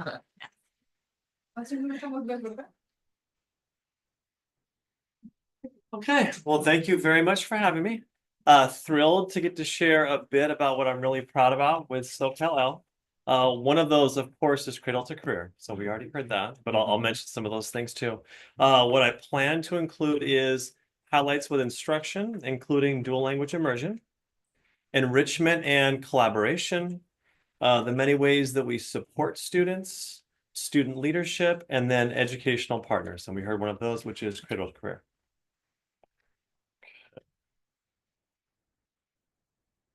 Okay. I inherited, I think, a school with really just strong beliefs in instruction. And I think that came from, with our district, a real focus on professional development, on coaching, at our site, a real focus on teacher collaboration. I think that shows. So a need that we had and that many schools had or have was to work on explicitly teaching phonics. And this was really shown with the science of reading research, right? We've heard a lot about. And we taught phonics, of course, but we needed to be much more explicit with all the phonics content, the rules, the exceptions to rules, like all the things that make English really tricky. And we now consistently teach phonics in kindergarten to second grade with UFly, which is out of the University of Florida. It's excellent. We used a consultant who was a national expert, and she helped us with how to teach phonics really well, as well as the other components of it. So one would be small group instruction, where in the past, our focus was really mostly on guided reading, where in a small group, you're supporting kids on reading a higher level book and increasing their reading level doing that. And that's great, and there is a place for it, but once they've learned their phonics skills. So we've moved more into is skill-based phonics small groups, and then guided reading is once they're past that level. And then also it's the books they're reading. And so they have to be able to read books, of course, where they can practice decoding, where they can practice those phonics skills. And then phonics was also a focus in teacher collaboration, how to do it well, how to do it consistently. So some results would be, last year would be the first year we were really consistently doing phonics with UFly and the other pieces. And so the sort of two assessments that we would look at would be for phonics, we use what's called the informal decoding inventory. And then we do our F&P assessment, that's our reading assessment. So to look at our first graders last year, at the beginning of the year benchmark, and then second graders this year, so same groups of kids, but second grade benchmark, we had an increase of almost 40%. So it was about 37%. We saw that interestingly in the phonics assessment and the reading assessment, but we're very proud of that. You don't see that in the dashboard yet because the dashboard is for the most part third grade and up. But those are things that we expect to see. But in the dashboard, we did see that our English learner progress increased by 5%. We think a big part of that is teaching phonics, so we're proud about that. From phonics, we've shifted into a focus on writing instruction, and this came from staff asking for more training in that area. We're working on writing instruction in the primary grades with the same consultant, and then for upper grades, we're focusing on small group instruction. And we just started that this year. So we expect to see really positive results with that, once we have some time and are able to assess it. A big focus for us in math over the past few years has been how we move all students forward, especially when they can really be at different levels, right? That's especially tough in math, typically. And we've worked on supporting all students, especially those below grade level, by differentiating materials, by small group instruction with our intervention staff. So some results would be on the dashboard. We'd had about a 30-point drop with a scale that they use in math from before COVID to after COVID. So we have now worked our way back up to where we were at before. And then on iReady, the last 3 years, we've been able to decrease the number of students significantly below grade level by more than half. And that's from the fall diagnostic to the spring diagnostic. And we've been able to do that consistently. And last, in terms of instruction, is our first through fifth grade teachers. They've all been trained on project-based learning. So that's where you're learning through a project. It's intended to be very engaging. It's collaborative. They develop and present solutions to real problems. And they all do one project a year is where we're at right now. So last year, first grade did Protecting Our Creek. This was the title of their projects. Second grade did Building with Geometric Shapes. Third grade did Supporting Endangered Species. Fourth grade did Erosion Prevention. And fifth grade did Levee Construction. And they were focusing on the Pajaro Levee. And just really appreciate that the SoCal staff is willing to work on something like project-based learning. It's excellent, but it's also a lot of work, right? So I really appreciate it. What was, We Wonder? Who was that right there? The What program was that? Yeah. So this was a fifth grade. This is a fifth grade project they're doing right now. And actually some of us are going to go and watch the student presentations on Friday morning. And so they studied the lightning fires, which just awesome in terms of a relevant, close, recent project. And so what they ended up focusing on is how do we recover from forest fires? Which things that I didn't know, like really interesting in terms of what happens in terms of invasive species if you're not careful and that sort of thing. So they, in groups, they did work on this and they're going to present to us on Friday morning and some of us are going to be there, so. And they're going to answer the first question there. Yeah, we'll see what questions they have. Okay. All right, let's see. So next, also instruction related, but so dual language immersion, right? Let's see. We're currently in our third year of DLI, so that's kindergarten, first grade, and second grade. We're using a 90-10 DLI model, right? So that's the amount of Spanish to English. So in kindergarten, it's 90% of instruction is Spanish. In first grade, it's 80% Spanish and then 20% English. We added in English phonics and read aloud. And then in second grade, it's 70% that's in Spanish, 30% that it's English, and we added in more English reading and social emotional learning. And really big focus has been on phonics and reading. So for phonics, we started with one program for Spanish phonics and then moved into what's called Estrelitas in kindergarten and Lunitas in first grade. We've been really happy with those. We're working on building our Spanish reading resources and libraries, which is a process. It's not as easy, of course, as with English. In terms of results, last year was our first year of first grade dual language immersion. iReady has a Spanish reading assessment. So we took that assessment at the beginning of the year. About half the students were below standard. We would expect this though, because most of them are second language learners in Spanish. But with the spring assessment that we did of the Spanish reading assessment, we didn't have any students that were below standard. So very happy with that, especially for, again, first year of that program in first grade. And we've been working on making sure that it feels like one school because it is, two programs. And so that's been a focus. Grade level collaboration really helps with that in terms of teachers working together, if it's Spanish or if it's English. Working on school-wide activities. So Dia de los Muertos, we worked on making it more school-wide this year, and we're going to continue to do that. And then we're also trying some other things, like we've seen at recess that the kids in some ways will still kind of play with their class groups. So like with TKK, we're trying some different things right now on where they sit and seeing, does that make a difference? But just sort of playing with some of these things that hopefully just continues to feel like it's one school.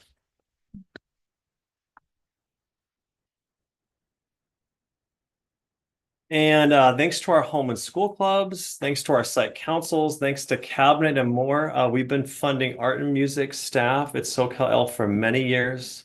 We have 2 excellent and experienced teachers for art and music, as I think we know.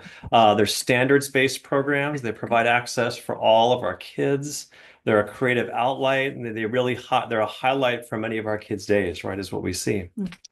And during art and music, if I can say it, that's when our teachers collaborate. So it's really how our teachers do the work of implementing curriculum and then differentiating for all of our kids. Collaboration focuses on data. So 3 times a year, we do assessments. After assessments, we have data meetings, and then that really guides the process that, or what our grade levels are working on.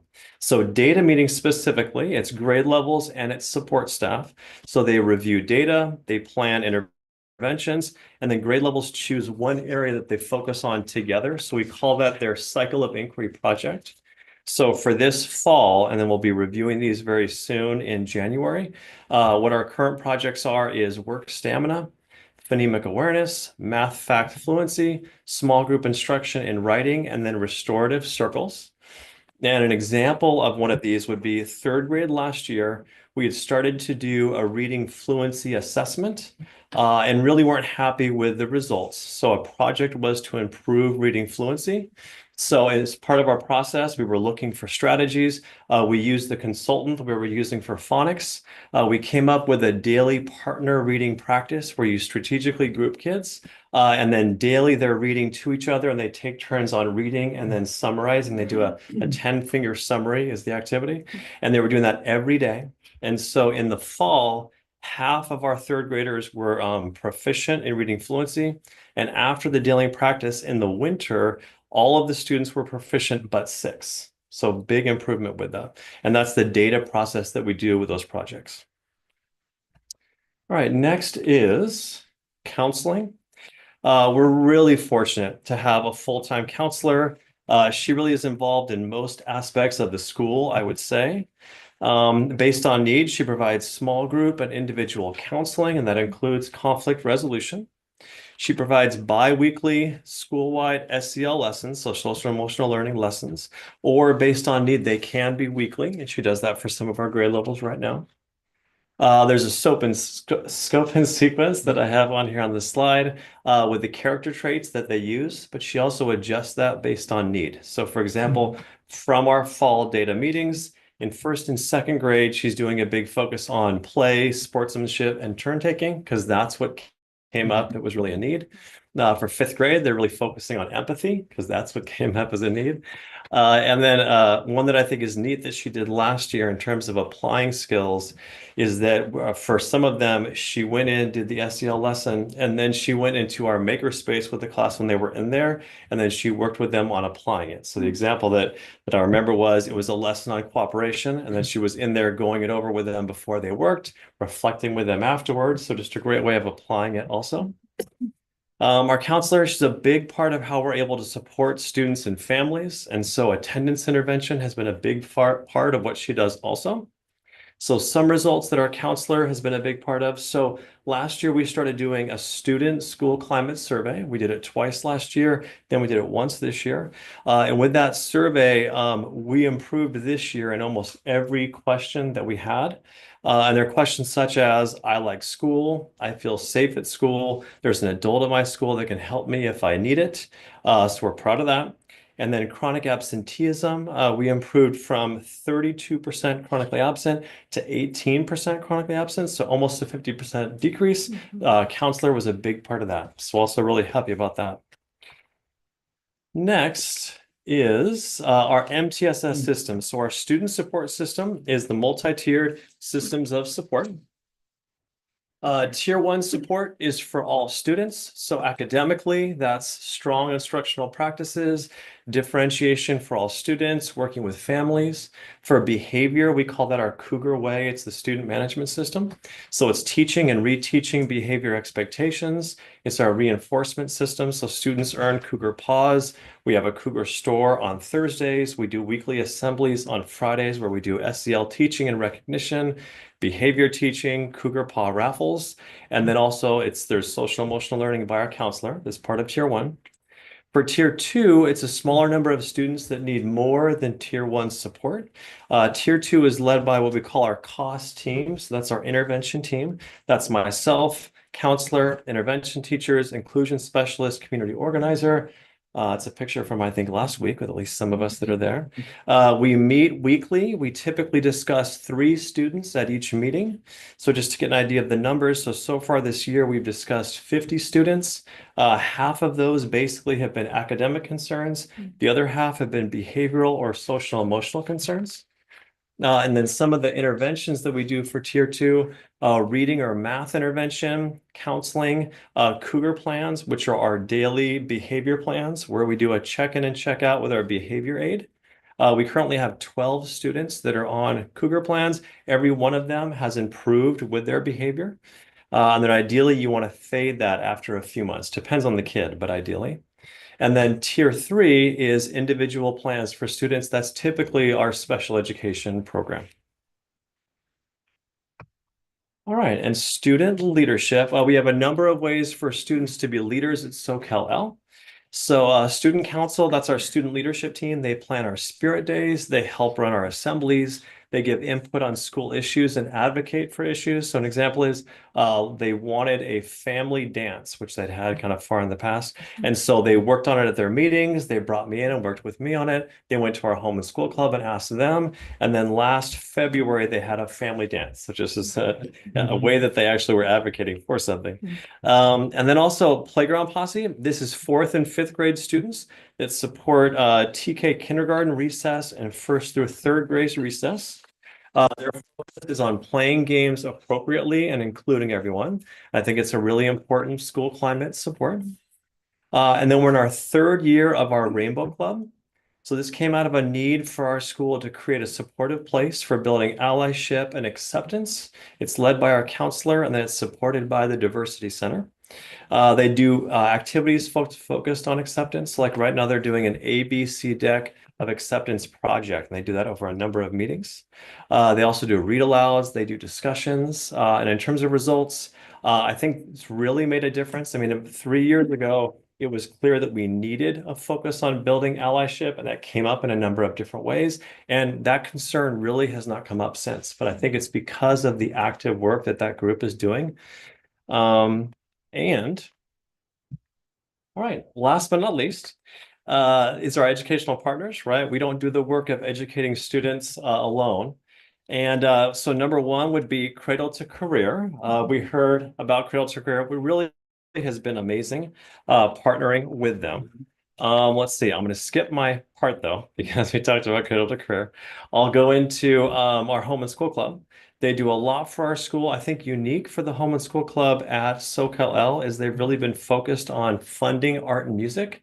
And I want to say this has maybe been 10 to 15 years, but they've consistently done that. I don't know if I've seen that before with the Home and School Club. We regularly see school site council or we regularly use our school site council and our ELAC to help guide our school. So some recent examples are feedback on a list of what parents would specifically like to hear at back to school night, because we thought, wouldn't it be great if they guided us a little bit more instead of sort of us guessing. They've helped us with initiatives from our student school climate surveys. And then we've recently been talking to both groups about adjusting our meeting times to see if we can find something that would bring in more parents. We typically meet on Tuesdays after school and we do them all back to back, but we may be changing those. And then we have outside organizations that support from time to time. So some recent ones is we had some Golden State Warriors players come in and they did Warriors math bingo, which was fun with some of our classes. Last week for Computer Science Education Week, we had Google presentations in all of our second grade classes that were great. So yeah, in conclusion, those are some of the things that I'm really proud about with SoCalL, and thanks for your time. Yeah. Questions or comments from the board? Well, there's a lot going on. Sorry, go ahead. Yeah, no, I love how when our principals come, it's in the spirit of celebration and recognizing all the accomplishments of the hard work of staff and families. And I love hearing there were some really impressive data points there. The big decrease in chronically absence and math and English language learner progress, which is wonderful. But also then knowing and seeing, especially having our friends from Cradle to Career here, that it's so much of it's based on the relationships that you've been able to build with folks and all of the collaboration. So I don't have any questions, just sincere appreciation for such a thorough presentation that covered so many important points and like honoring the celebration of it all, because it feels great to know and understand all of these things that are going so well at SoCalL. Thank you. Thank you. I'll just second that. I wrote down a bunch of great numbers, like excellent presentation. You really gave us some excellent data points to get a feel for what it's like. And a few stories that I really appreciated. I loved just that problem solving of how do you get kids to get to play outside of their class, and your story about sitting different kids together. I just, your thinking is so creative about even just a small thing like that can have such a big impact. So I just really enjoyed your presentation. Thank you. Appreciate it. I love what Jessica Asani is doing, the school-wide SEL lessons and the character traits. And I mean, even just what's on the screen, honesty is being truthful to what you say and do. I mean, I just love that kind of character building and instruction is happening with our students, because it's really essential to growing up and being, strong community members. So I really liked just even that little piece on the board. On the DLI, is it every class kindergarten, first, second, or are there some kindergarten classes that are DLI and then some that are not? Some that are and some that aren't. Okay. Yeah, and it's actually just we in kindergarten we have one that's DLI and one that isn't. So same thing in first grade, same in second. Sorry, second grade, we have 2 English and 1 DLI. But yeah, so especially being a small school with that program, it basically looks that way. Yeah. Well, thank you. Yeah. Well, and with that, I just have to add with the counselor part, just thank you to our district. I mean, I didn't, being at a small school, never imagined I'd have a full-time counselor at a small school. It is a luxury. It's wonderful.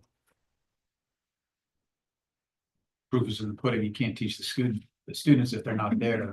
And moving from 32 to 18% chronic absenteeism. Kudos to you guys. That's a great story. Just getting kids at school is half the battle. Thank you. All right, any other questions? Thank you so much for that Of course, yeah. presentation. Yeah, you're welcome. You're welcome. Yeah, and thank you guys for coming. Thank you. Yeah, thank you all. Lovely to meet you. Yeah. Thank you. Thank you, Paula. Thank you, Nancy, Yeah, for coming. thank you. It was really special to have you here. Thank you. Have a good night. Thank you. Happy holidays. Bye-bye. You guys.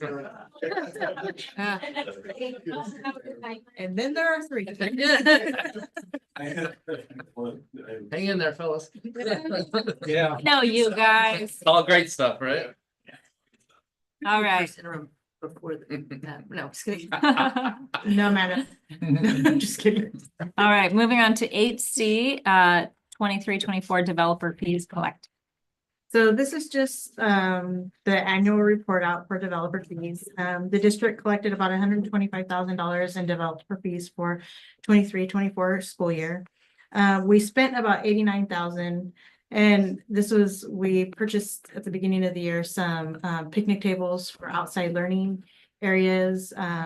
There's some architectural fees in there and some DSA fees for projects and so forth. Going into 24-25, we have about $496,000. That was our beginning balance. However, about 200,000 of that is going toward the TK playground. And that's due to us needing to redo the playground due to the size of the students. The other playground was too big, so therefore it would qualify for the TK playground. And we're also going to be exploring some more outdoor learning areas in the garden for our gardens, since those are really big and important projects for our students. All right, thank you. Any So questions? that's all ours, right? That's after he's split with the developer fees, because I know, don't you get the fees and it has to be split with other districts and, Yeah, this is ours. okay. So this doesn't include, yeah, so in the 496 that we had as a beginning balance for 24-25, that doesn't include the cost of the TK playground. Okay. At SoCal. So that would be, it's about 296 that we have left. Well, here it is right here. The split, okay. Well, these new developments, if they come into fruition, the big housing developments that they're talking about within our district, would those come with developer fees, or is it a different thing because they're somewhat publicly funded? And it's totally okay if you don't know the answer. 'Cause Yeah, I'll say I just don't know thought the of that. answer. No. I think there might be a. We get yeah. money. Yeah, it might be a different structure given Yeah. those affordable housing, but Yeah. it's definitely something we'll be learning about. I think that might be the key, and Yeah. Ralph may know that too since he's here. It's okay if you don't. It wasn't a quiz. No.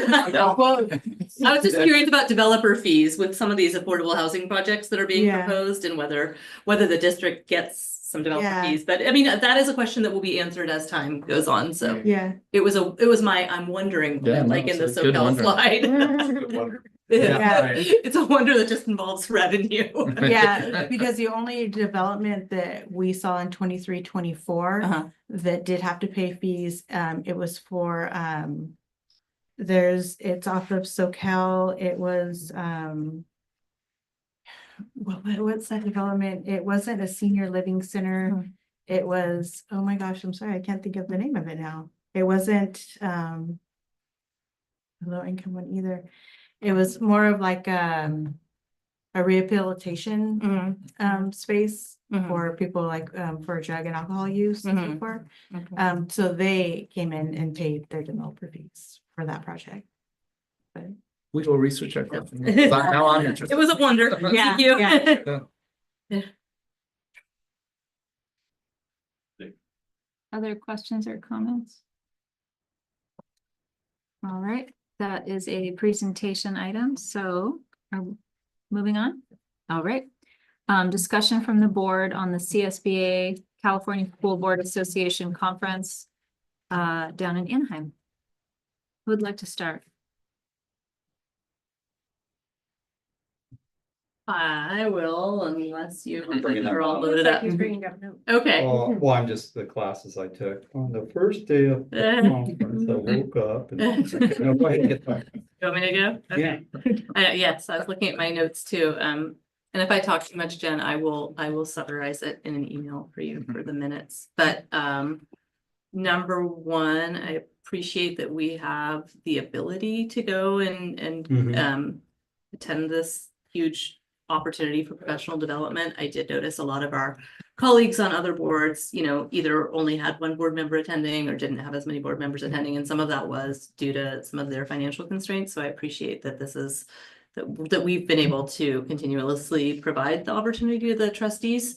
And then I just want to make sure the huge dozens of people on YouTube, but the public know that we are spending this money wisely. We are learning a lot and we're attending classes that are incredibly beneficial. We had some great keynote speakers. The very first keynote speaker really addressed, she called it the science of happiness, but she's really talking about the mental health epidemic that's affected so many of our young adults and ways to address happiness. As usual, I always like to go to sessions centered around updates to board policies, legal issues, political issues, funding. There's one that's always very fun called Pure Politics with some state experts kind of on a political outlook. And they had some interesting ideas. What was the change in the federal the presidency?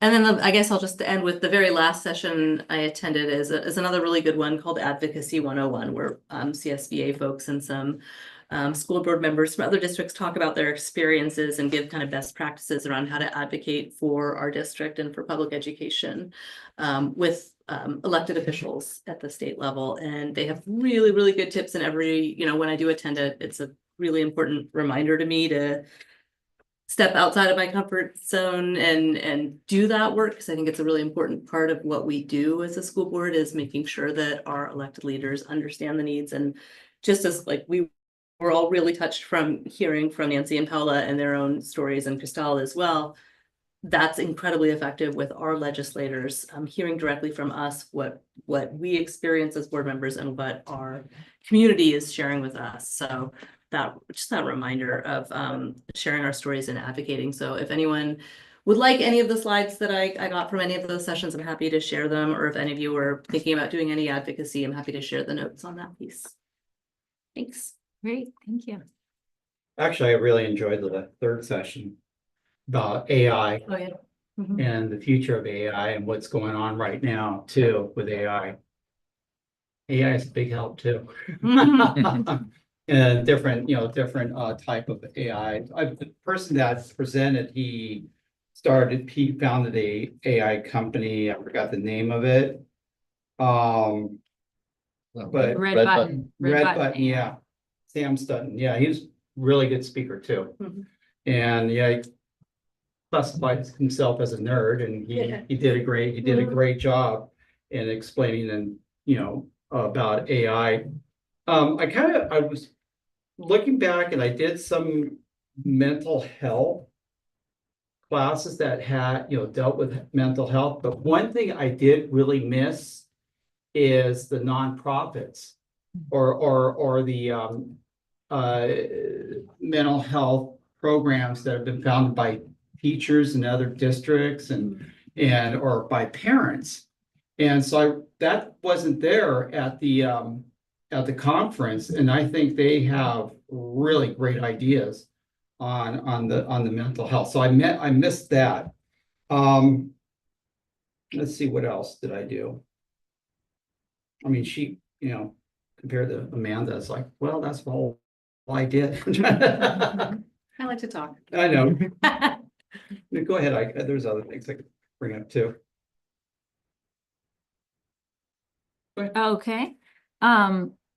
So yeah, we had a couple great speakers that spoke to all the boards, which Lori Santos, I think it was of Yale. Yeah. Yeah, Yale.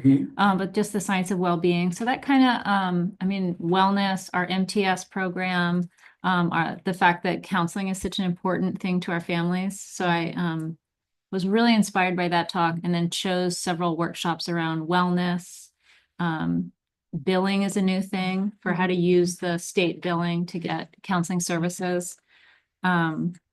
And she offers a free class. That's the Yale class that she taught. So if anybody's interested, I can give you the link. I feel like I want to take the class.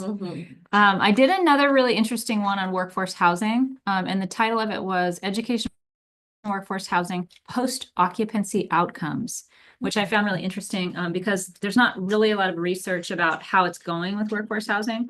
And there's, I think, about almost 10 projects in the state. It's relatively a new thing. So just kind of, you saw a bunch of different, post outcomes and who was in it and how much it was costing, and then ways the different districts paid for it, what land they used, things they considered. So anyway, so that was interesting because that's something that's in one of our interests. And then last, that AI speaker that that had so I think it opened my mind. I think I'm a little bit tenuous about AI. I don't try to use it that much, but I think that I learned that that's really not an option. He had this great slide. It was like, he said it was like 1900 and he showed, farmers, and in 1900 in America, 40% of Americans were farmers. And then 30 years later, he's got a slide, the John Deere tractor, and then less than 1% of Americans are farmers. And what did those people do? It's not like they just stopped working and sat around, right? Which is this fear with AI. They became business people. They ran different aspects of agriculture. So then that's got me thinking, okay, so this guy is not afraid of AI. He wants to figure out how do we use it, and just taking that, trying within me to balance, like, what's that trepidation about AI? What's this interest? And then how do we support teachers and students as we're trying to build students who ask good questions and who think critically, but still can use the future resources, like the tractor. Like, we don't have to be afraid of the tractor. We don't have to be afraid of the AI. How do we use it? So that was, for me personally, that was a big shift that I had. I'm also interested in other AI policies that districts have. I think that might be interesting. I know that, Santa Cruz City has a robust AI policy. So it's kind of got me thinking about our policies. But that's that. And I value being with the team. Yeah. Yeah, playing around with the AI, I had them list what order you should do rides at Disneyland. I had to do that with Gemini, and remember, it just had this list. You start off here, this time, you start, and it had a whole list of what to do first and then what order. Just things like that. You throw it on, it comes up with something. Yeah. I'll just add real quick, it was very valuable for me too, both being able to be with the team and the courses that I took. And I want to appreciate and say thank you to Jen for attending and taking it so seriously. She attends the executive assistant part of it, and contributes to that and brings back new things that makes our team better too. So thank you for your serious contributions there. Yeah. Thanks, Jen. Thank you, Jen. And for making it so easy for us for the conference. Yeah. Everything's so in order. Travel was so well coordinated. Really, thank you. Yeah. And Robert and Ariel, we missed you. But I would love to get the slides and that link, Yeah. Yeah. Happy to share. And next year is Sacramento, right? Yes, So Sacramento. a little closer to home, if that makes it easier for us. Yes. All right. Stay in my kid's dorm room. There you go. All right, wrapping that up. Moving on to 8E, discussion regarding the superintendent's evaluation process.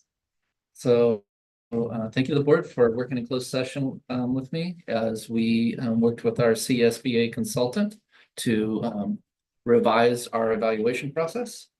And we went through the goals thoroughly in those sessions. And so the outcome of those were to identify the following goals.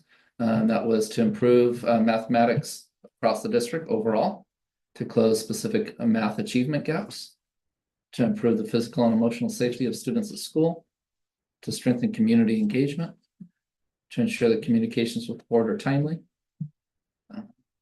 and then also to, as we've done in our equity specific work, encourage everybody to speak their truth, That's with the board, community and staff. And that successful completion of each goal will be gauged just with a met or did not meet expectations, but an opportunity to elaborate with recommendations and commendations. So I think we have a good, nice process. Kept what was good of the previous process, but also tightened it up with some new ideas. And those are the goals that we've established. Wonderful. Questions or comments? I mean, we have covered this topic. All right, thank you for that presentation. Yes. All right, moving on to action items. 9A, consider approval of the district-wise facilities master plan. Would you like? Ta-da! Tee them up. Yes, we have Ralph, Jim, and VJ with us tonight, and they can go ahead and go over the plan. There really isn't too many changes from our last presentation. Is there any questions, or is there anything that you would like them to go into more detail about as far as the master plan? And remember, this is a livable document. We can, update, change things as needed, because they're along the road. As we start getting into things, we're going to come across things like, oh, I didn't think about that, or oh, that would be a great idea, because that goes hand in hand with that. So just to keep that in mind.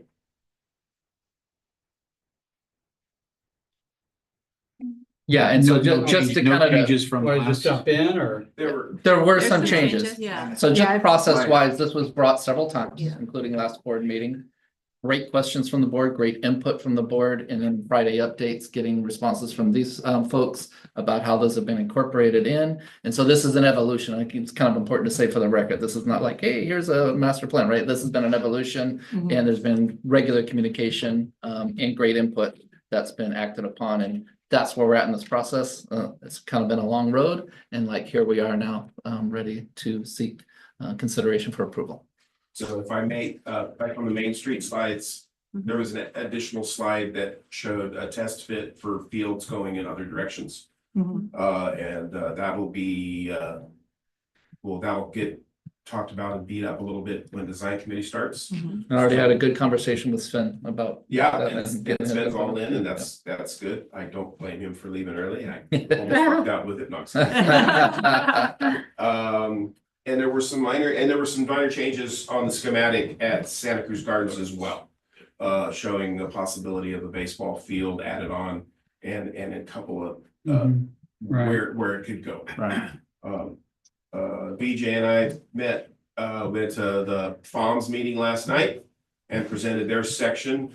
Got a lot of good input from them. It really is a living document, something we're laughing about it, but it came up, and it was very seriously. So one of the parents said, we got to do something about the wasps, because they have a serious, look, here we go. You were there. We have a serious yellow jacket problem. And the funny thing is mostly they build their nests in gopher holes. So the field's going to really help with that. Oh, really? Oh. But, we're looking at each other going, wasps? Cool. And I remember when I was here, it was always an issue, And so we got to address that. We're also doing, in January, we're doing SoCal's Home and School Club as well. And we'll do the same presentation, and we'll listen to their input. There's some debate about the amphitheater at Main Street. So during design, we'll develop a couple of options, one where it's located now, and one at other, we'll do a capacity study for those options, show you how many seats. So, master plan is really defining budget. It's a strategic plan. It's not a detailed plan. Detail will come out in the project development.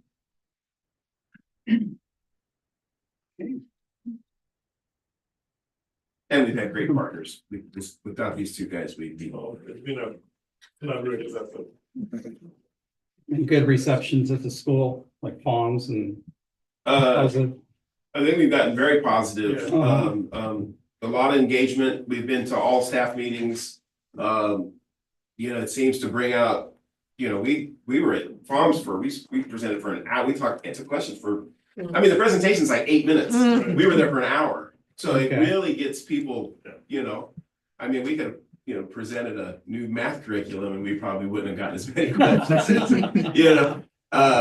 So anyway, So the engagement with every group that we've met has been fabulous. A lot of excitement, a lot of questions kind of leading towards design. So we keep telling that, hey, yeah, we have a district design committee and that's huge, but as these things affect individual sites, we'll be coming back. Like I told Robert, you're gonna get tired of us. And I told the same thing. I told the same thing to FOMS. You guys we're gonna be back. This is not a hit and run. We're gonna keep you updated. This is how these things are done. These are how they're done well.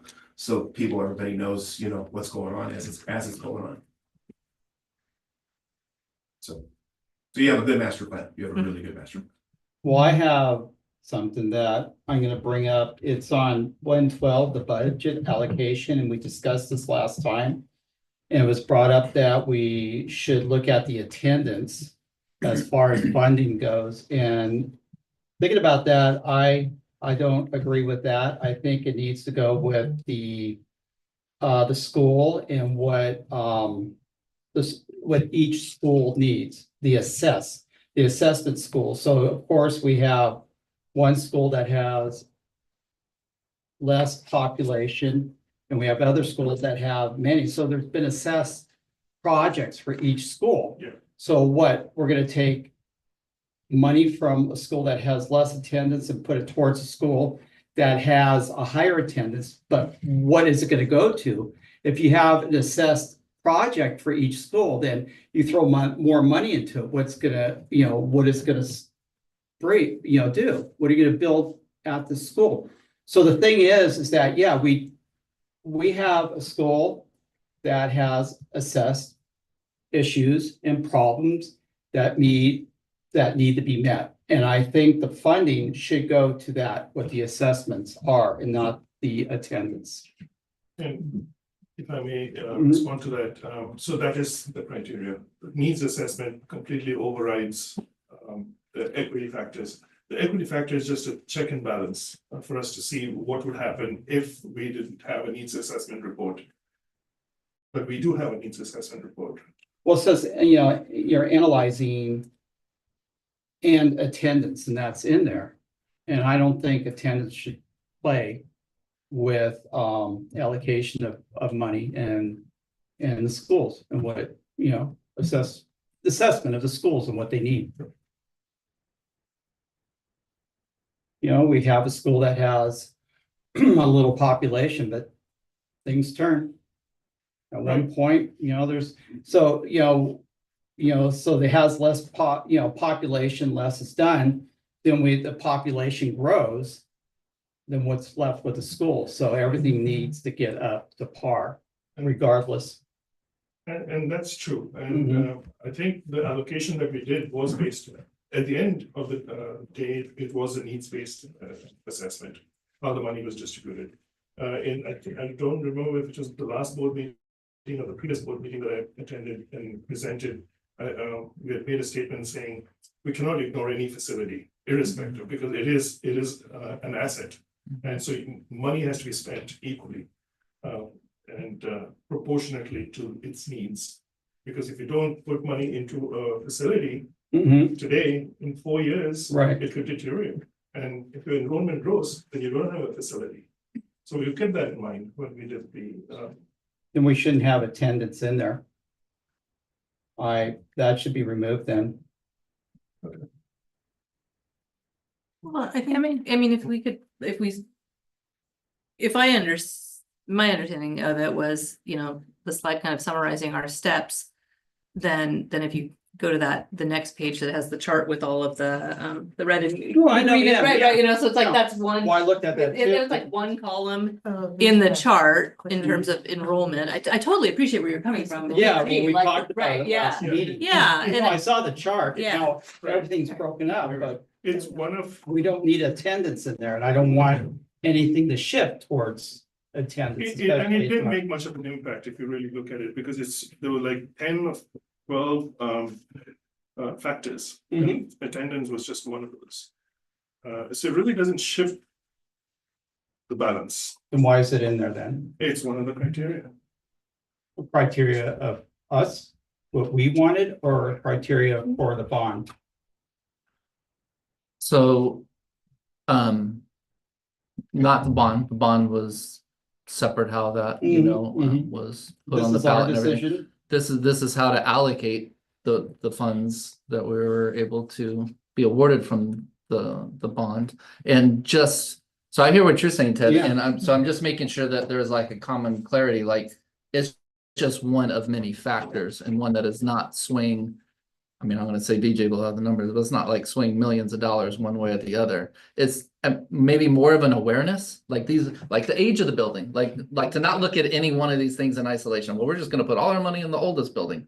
Well, then what about this factor, right? And so age is just one factor. The current ADA is just one factor, but it's not driving millions of dollars towards or away any one school. It's something to be aware of. No, yeah. Like I if you- I don't think, I don't think it should be in there, period. Yeah. I don't feel that Santa Cruz Gardens is getting short shift because they're a smaller school. I mean, a smaller attendance. They are a smaller school in facilities. It's not a big a school as Main Street or SoCal. And Yeah, you have broken up in 114 here. You know, the estimated allocation and the budgeted, and yeah. It's pretty much what was discussed last time we were here. So, you know, that's the way it is. How would attendance change that? Well, I think attendance could change it. If you have two schools, if you have SoCal L and you have Santa Cruz Gardens, and let's just say that they each have the same amount of monetary needs, but SoCal L has twice as many students, they're gonna have more wear and tear. There might, like, I think it is logical to understand the number of students at each facility in thinking about the total ways that you would allocate. At Santa Cruz Gardens, for example, maybe if it were a larger facility and there were classrooms that are not gonna be needed anymore, are we gonna replace the roof and do all this retrofitting of that building? No, probably not. I think that's how Well, we have to fix our buildings regardless. But if there's a building that's not being used. But it's or going to not- be used down the road. You know, But we are it's fixing never it. used. We are Yeah, fixing yeah. it. There's none of But- there's none of those core needs that are being ignored because of attendance. Like, I don't like it in Just, there. I just want to flip the discussion a bit. Mhm. Just assume there's a school, your attendance, you have more students, but you don't have enough facilities. Then attendance comes into play because now you know you have to provide more classrooms. Right. That's why it's there, but it doesn't really. So sway you're the pulling the numbers. funds from a school that has less attendance to a school that has It's a not- higher population because of the wear and tear, the future wear and tear. What happens when the population turns and it goes back to the school that right now has a little population to it? Then where's the funding gonna go? We're gonna have to fix that school for the number of students that are going in there. So, the budget allocation in this bond is not driven so much by this. This was just a check and balance for us to see where it. Right. The budget allocation was actually done by the needs assessment. Ted, I would Well, say, that's needs assessment of the facilities. Yes. Okay. So if I just look at the three columns, right, this is your estimated need. Let's just take Santa Cruz Gardens, for example. Your need is 19 million. From that process that we just did, the equity-based factor, it's also showing that your need is 19 million. And then this was how we distributed the money, but it wasn't based on those equity factors. This is just for us to check. Right, those are the assessed needs of each school. Exactly. the building. Right, the building itself, and that's the way it should be, and not by attendance.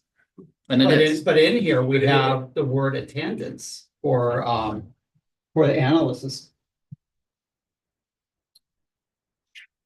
so that's a table, Ted, that we would use at every school district. So you can imagine at Pajaro School District, we work with the schools that are very disparate.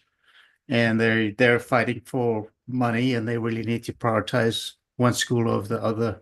We may consider some of those matrices you guys are in a great position to have really equity among all of your elementary. So my vision is, end of this master plan, you walk into one classroom at Main Street or Santa Cruz Gardens, you have the same finishes, you have the same field, you have the same equipment. We have enough money in the bond to make every school well and, well appointed. So I get your point, and I think we could take it out, but wouldn't change the makeup of the allocations.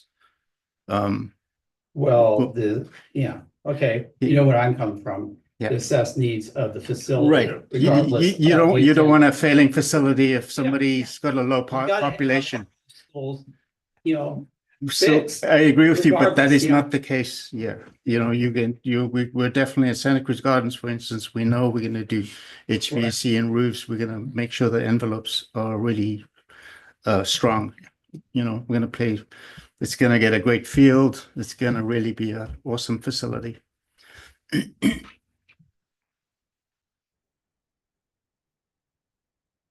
I love that. I love that vision. I appreciate that. I think we all want to be able to go into a classroom at any of our Yes, sites right. and see. the Well, thing. we're open and improvements will drive enrollment, right? So, Yeah. hopefully build it and they'll come. So In looking back at Measure C. Yeah. When we were building whatever 40 classrooms district-wide. We designed one classroom. With a teaching wall, power for different options for teachers to have their workstations, so an internet connection in that corner, power and internet, so depending on where they wanted to do it, we designed one classroom. And then that one classroom was replicated 40 times, so that everybody had the same. So now we already have that thought of what we think from the past, what a classroom looks like. So now that's what we want to do in the old rooms that need to be updated. So that everybody has that consistency. And like Ralph said, I think we have the money to do that. And that's not based on attendance at all. That's just based on need and what students need in the classroom and what teachers need in the classroom.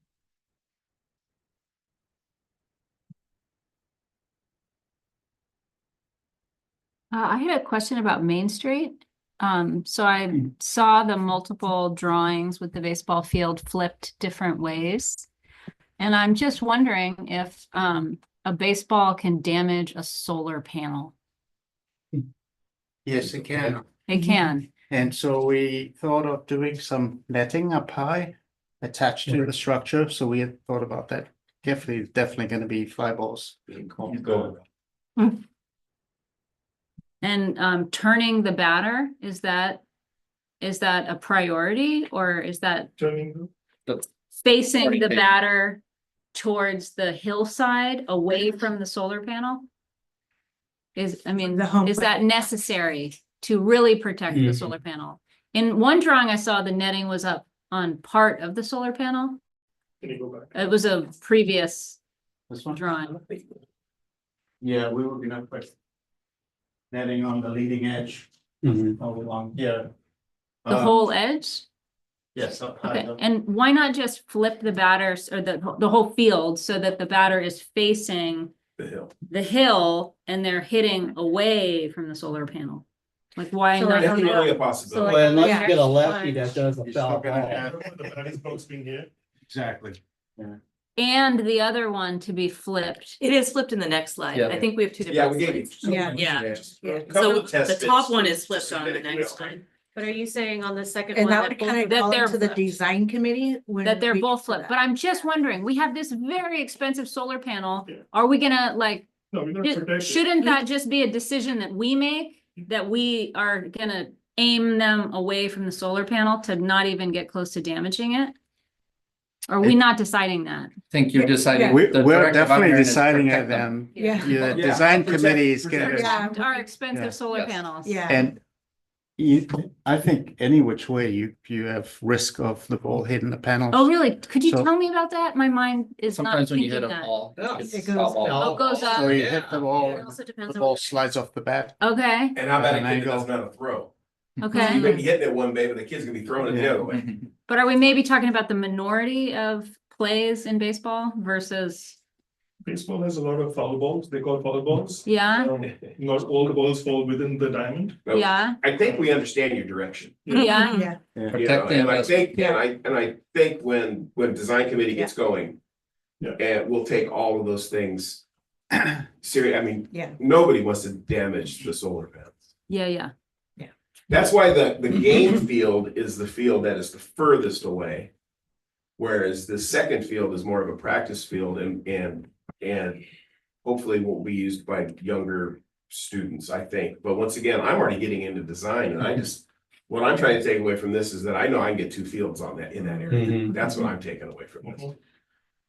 Not where they're gonna go because that hasn't been. And this is crazy, and I know that we're already approving it right now, but just, for example, SoCal has 2 soccer fields and it has no solar panel on their field.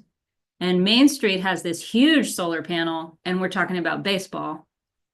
Just, I mean, Great question. yeah. And I'm sorry it's the 11th hour, but I'm It's just not- saying, It's not the 11th hour. okay.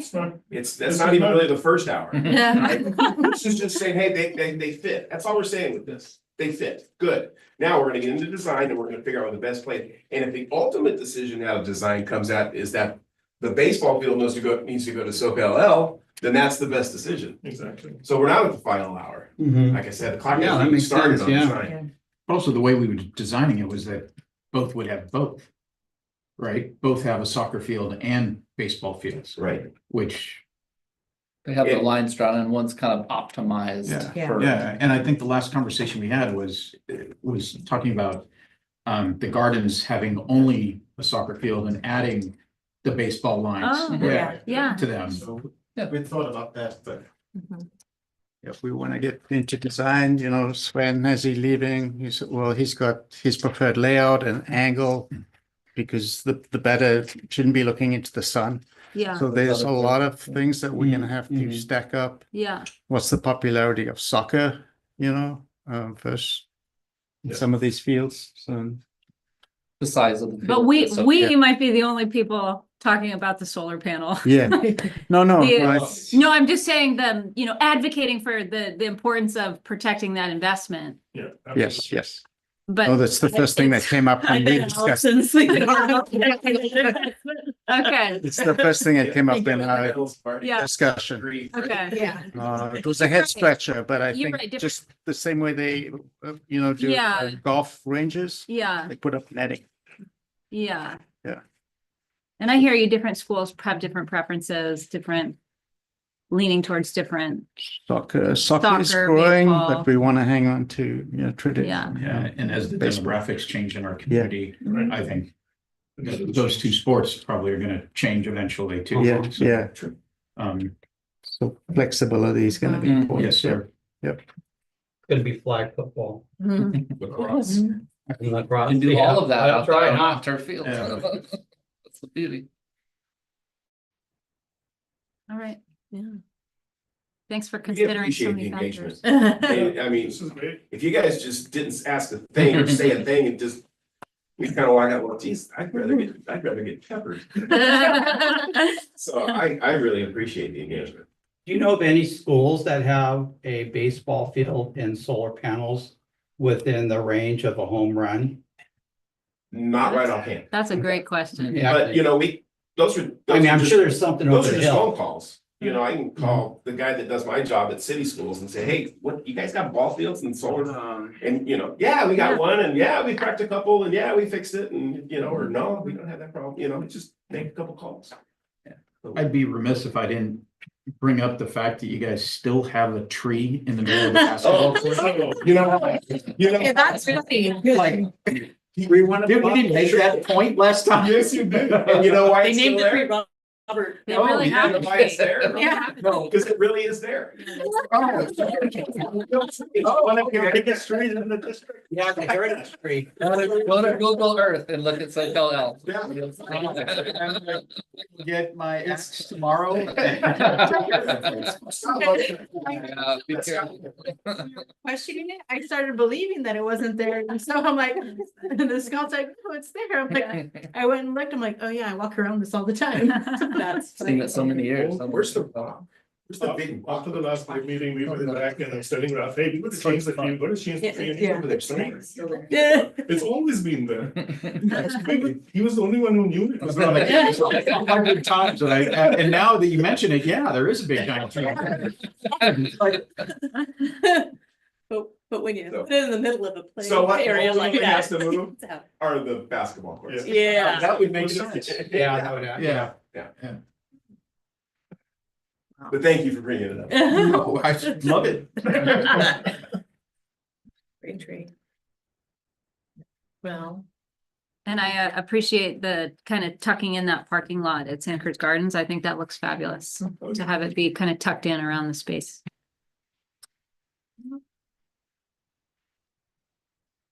$73 million, guys. I'm still like. So excited. Just Yeah. wrap it. Oh, yeah. Yeah. So excited. And the matching funds, like, this is exciting. Sounds like a lot, but in 2 years, we're gonna be like, man, we need more money. Of course, but man, So we'll make more applications as well. Perfect. Yeah, we'll It's keep modernization, you know, Mhm. buildings age into the modernization program. That's great. You did a great job last time getting us in line for those matching funds. Yes. It really. Yeah. Two, Uh-huh. prop two. So we want to get in line. Mhm. Yeah. Yeah. Great. Thank you all. That's an excellent. Yeah. Yeah. Any other questions or comments? No? And we did add another bike locker to New Brighton. I forgot. Did we? Were we doing that? Yeah. An electric bike. Parking lot. Talked about adding it. I don't know. But it'll, yes. It's on the, Yeah. yeah. It's definitely a need, and as we go through design, I know it's like a broken record here, Mhm. the site's gonna keep telling us, we need more bike parking, we need more bike parking. This was not a problem in 2016. Yeah. But we didn't have electric bikes in 2016 either. Right. So, Charging stations. so that's one of those things, the site's not gonna let us, Forget that, they'll yeah. stay honest about, we need that, we need that. Do all the sites have a bike locker? Yeah, they do. I don't know the popularity of electric bikes Yeah, in the I don't- elementary schools. Yeah. But yes. There is a place to lock up. There is bikes. places Yeah. to lock up. Yeah. But I think at New Brighton, they They need need to have more, they need extra. to have them in different locations Yeah. because the Mhm. kids coming from different angles. All right. Any other questions or comments? It might be the moment we've all been waiting for. All right. Do I have a motion to consider approval of the master facility plan? Sure, I'll make the motion to approve the facilities master plan. All right, a second. Second. All right, all in favor? Aye. Any opposed? No. Yeah, I want attendance out of there, so I guess I could amend it and say I'll approve it if attendance is removed from the master plan.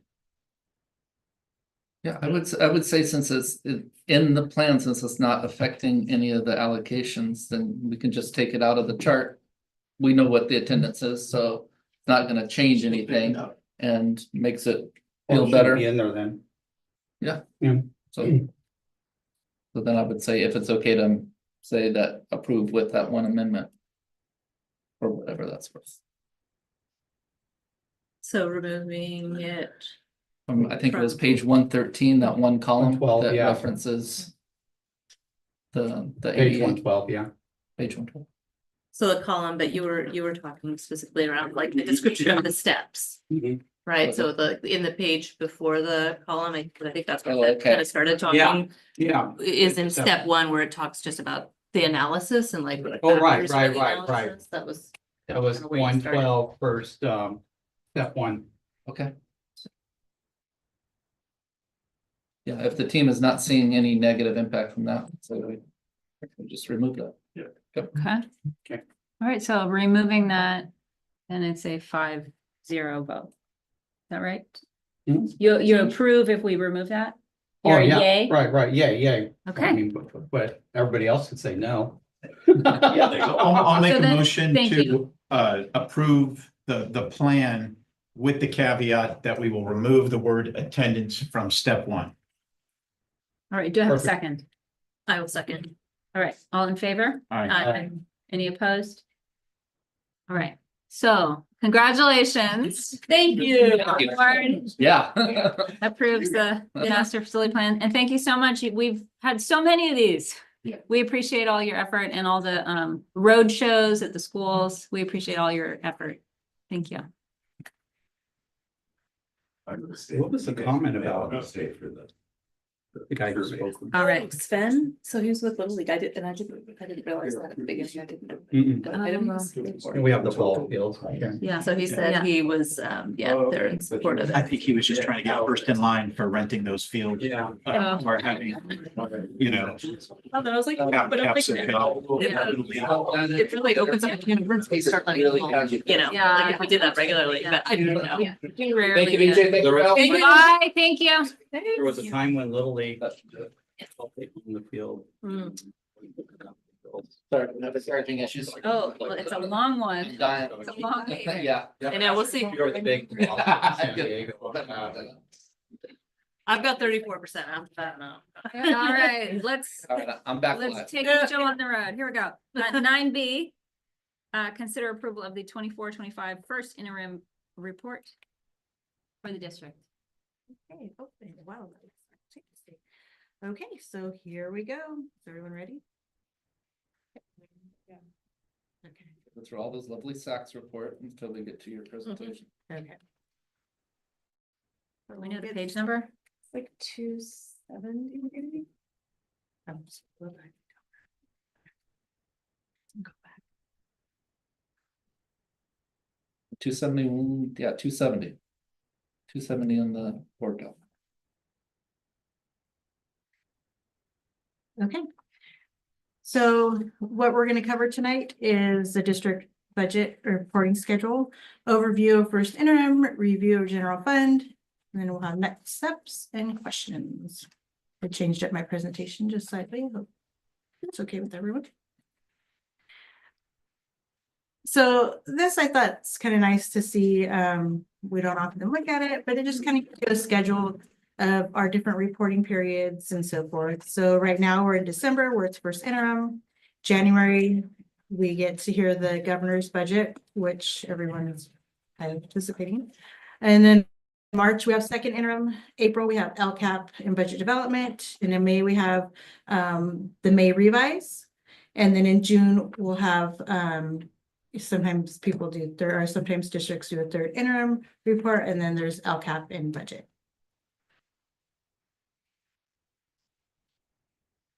So the key factors for first interim was enrollment. We did see a drop in enrollment again, that, we're hoping we wouldn't see as drastic of a drop as we did last year. We didn't. So we're fortunate for that. However, we are experiencing declining enrollment still. Attendance, we are kind of seeing, attendance go up, which is great. We're about 94%, which is really good. Our new independent study is working well. Of course, since we just rolled it out, there's still a lot of things, that we had to work out, and there's still some things that we're working out, but everything seems to be falling into place. So it's really great. So thank you to Jessica for getting that out, and Krista and Lori. Our unduplicated pupil count dropped slightly as well. So we had to account for that in first interim. Our COLA is 1.07% for 24-25, and in 25-26, it's going to be at 2.93. It's 2.9, yes. And then in 26-27, it'll be 3.08%. We'll find out in January if anything there is going to change. So let's just hope it goes up. There's no promises. I'm just trying to be optimistic. For STRS, it's remaining steady at 19.10 for the next 3 years.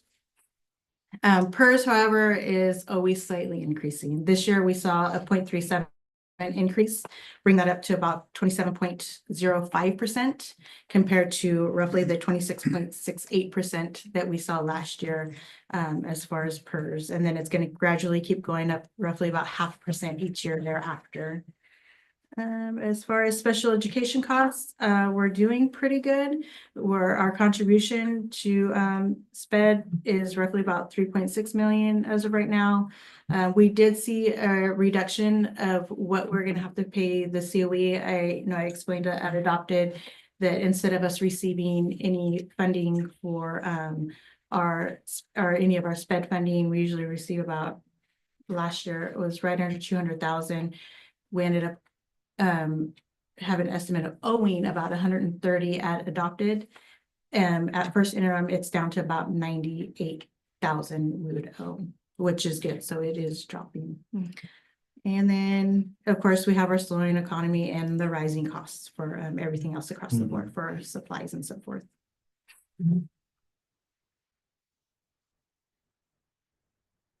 So looking at the number, this slide shows us the combined revenue for both unrestricted and restricted. You'll see the COLAs right on top, as I discussed a few minutes ago.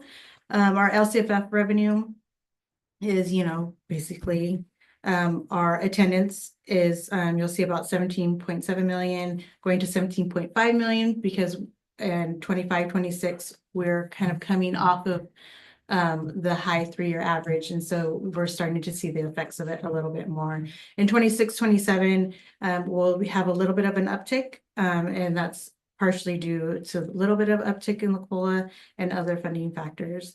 For the LCFF calculator, I stayed on the lower end. I didn't want to go too high in projecting ADA because we never know which way it goes. So I stayed about 93.23% as shown on the slide. And then 25-26, a little bit over 94% and kind of keeping that going up to about 94.36% in 26-27. Once we get into, P1 and that's finalized, that kind of helps give us a little bit of an indicator of where we may be when P2 closes, as that's where we get, those are our funding markers. Federal, you'll see a little bit of an uptick for 24-25 funding, and then pretty much steady in 25-26. Other state funding, lottery, our arts and music, Prop 28, mental health, and then STIRS on behalf is baked in there too. And that remains fairly steady. Our other local revenue, there's an uptick this year. And the reason why there's an uptick this year is due to the reimbursement check we received from Keenan for the flooding at Main Street. So that was about roughly $200,000.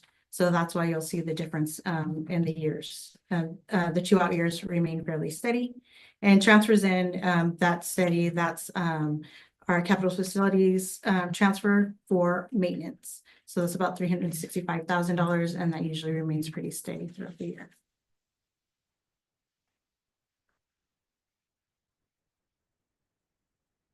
And this is just, I always like to keep these charts in here because then it kind of tells us where the bulk of our funding comes from. The bulk of it comes from LCFF, and then we have our local, state, federal transfers in.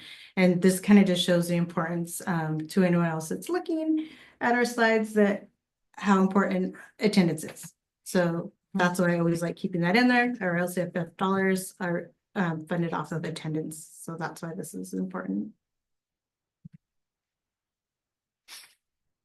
Okay, so this slide is our restricted projected budget. So our budget is going to remain roughly the same throughout the 3 years out. Our expenses, you'll see that they will decrease in 25-26 and 26-27. They'll be roughly the same for those as 25-26. And the reason why they drop is because we have, one-time funding that is going to be going away. So that's why the adjustment was made in the 2 out years.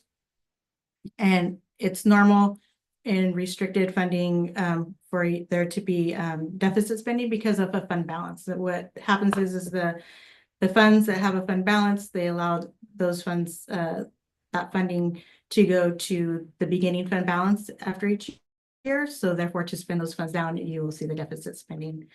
And you'll see the ending balance at 2.3, 1.7, and 1.2 million. And again, that's the restricted side of the house. our general fund unrestricted projected budget. And this is the one that we always focus on due to this being where we need to make sure that we meet our reserve requirement of the 3%.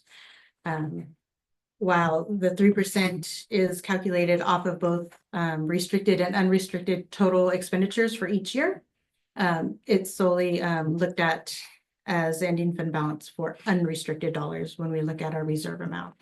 So for our budget for 24-25, we're at about 14.6, almost 14.7 million. And you'll see it kind of drop slowly as based on what I had showed in the previous slide due to ADA.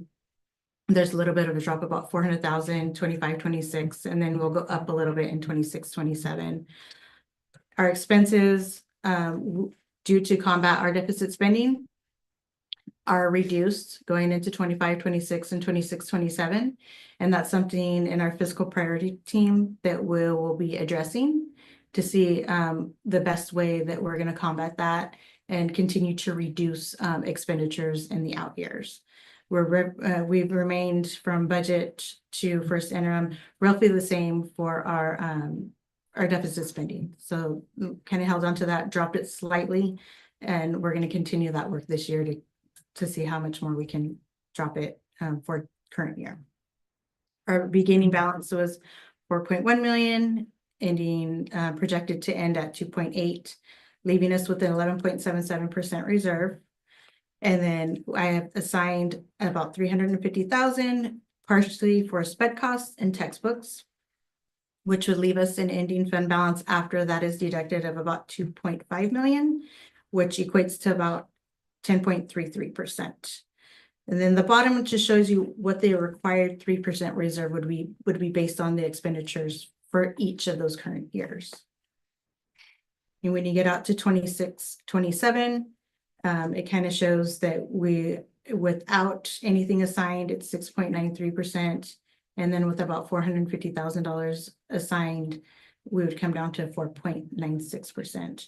And again, this is why it's so important for us to get ahead of the deficit spending, beginning more so in 25-26 versus waiting to 26-27.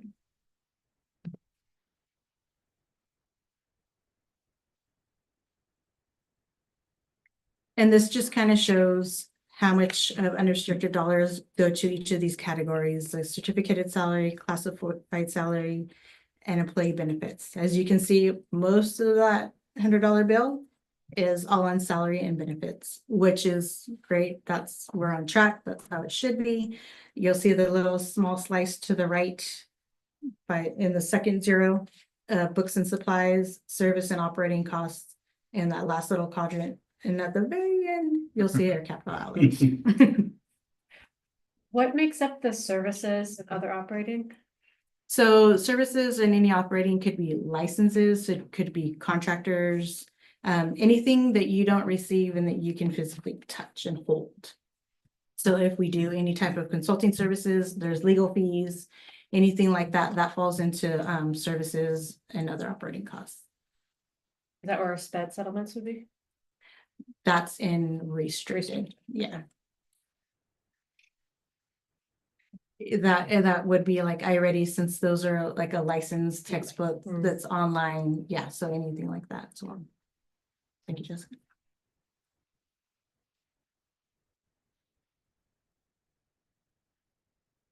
So what we need to move forward is we need to continue to increase our ADA, which our sites have been doing an amazing job, and it's greatly appreciated.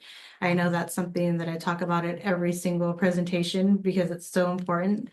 And again, with the independent studies in play with the 1 day now, and really the sites have taken it and ran with it, is amazing. So we're hoping and we're being really optimistic that by P2 we will see a great improvement and continue to promote our school's offerings. SAGE has been doing great. That has really been something that parents we hear talk about all the time.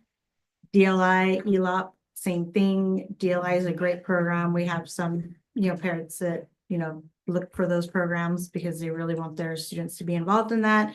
And next year, having third grade is going to be amazing.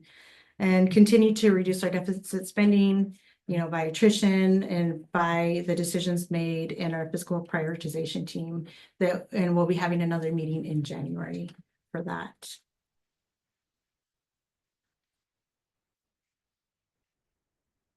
Questions or comments? And I'm sorry if I went through that really.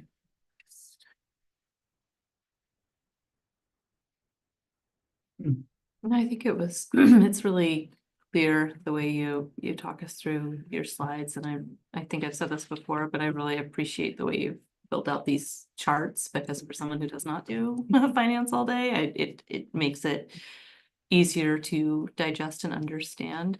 One question is just going back to the projected unrestricted budget, and in that third year out, the 26-27, looking at a 4.96 reserve, like that looks like a pretty low number, and it just knowing what our monthly expenses are for salary and benefits, et cetera. Is that something, I know you're thinking about it. Is there anything you want us to know or think about kind of as we look towards that number? Yeah, so that's where it's going to be really important for us to make decisions as to one, attrition. Where can we capitalize on attrition? Because that's going to be the most important thing we can do. Yeah.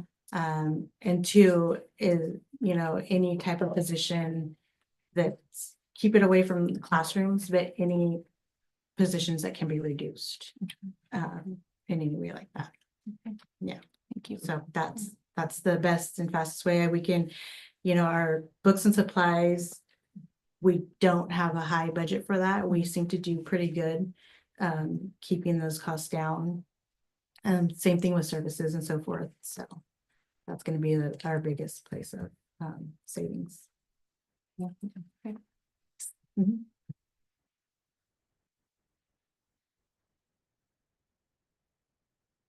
Any other questions or comments?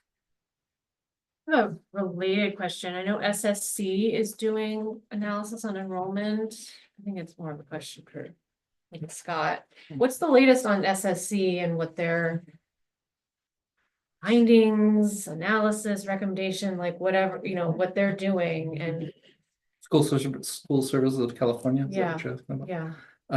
So, well, I mean, we worked with them this year, right, on declining enrollment.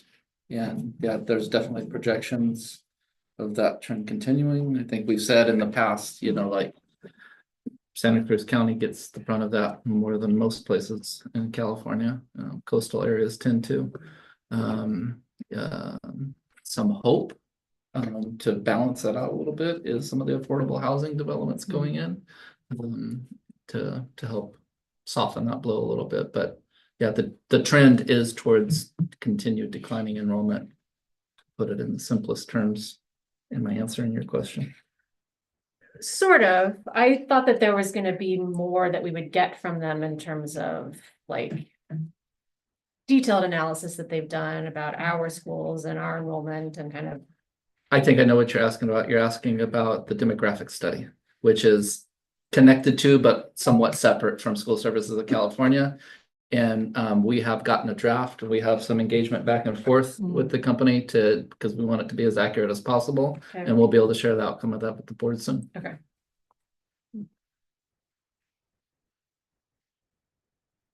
Other questions or comments?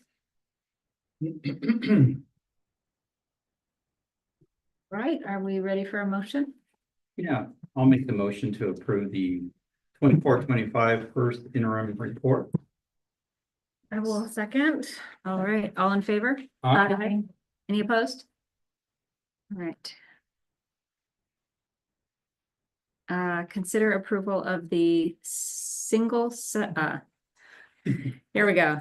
The site single plans for student achievement, the SIPSNs. Jen's not here. So each year, the sites work with their site staffs, their school site councils, and all of their student governing bodies and adult governing bodies to come up with plans for their individual sites related to which can include academics, social emotional health, community engagement, chronic absenteeism, behavioral support, positive behavior support. And so what you'll see in each of the plans is something just a little bit different. No two of our schools are the same. They don't have the same data that stands behind them with regard to the academic performance or chronic absenteeism or any of those things. They're all very different. So what you'll see from plan to plan is different in terms of how they've created their goals, and their actions associated with those goals. But each year we bring these plans to you. They're not created by us, they're created by the school sites. We don't give them much input except for guidance and support, because really we want them to be authentic to the school that they're writing it for.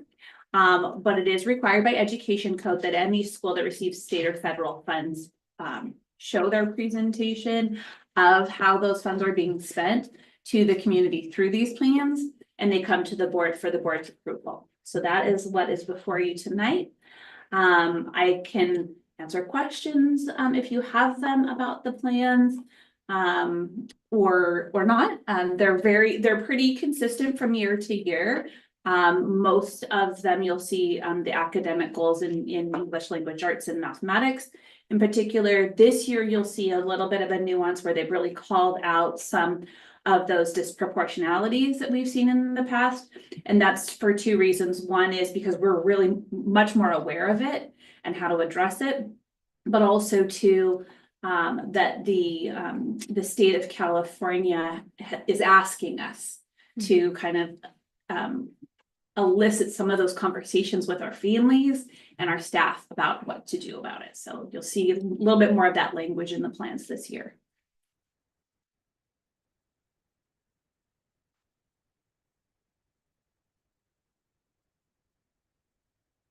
There aren't any questions. I'll ask for approval. I mean, I guess I have a question because this is new to me. Is this, it says this is aligned with and informs the LCAP. Mm-hmm. How much of this, I mean, is this like the first step of the LCAP, of like doing next year's LCAP, or like how exactly are they? It's kind of like a cycle.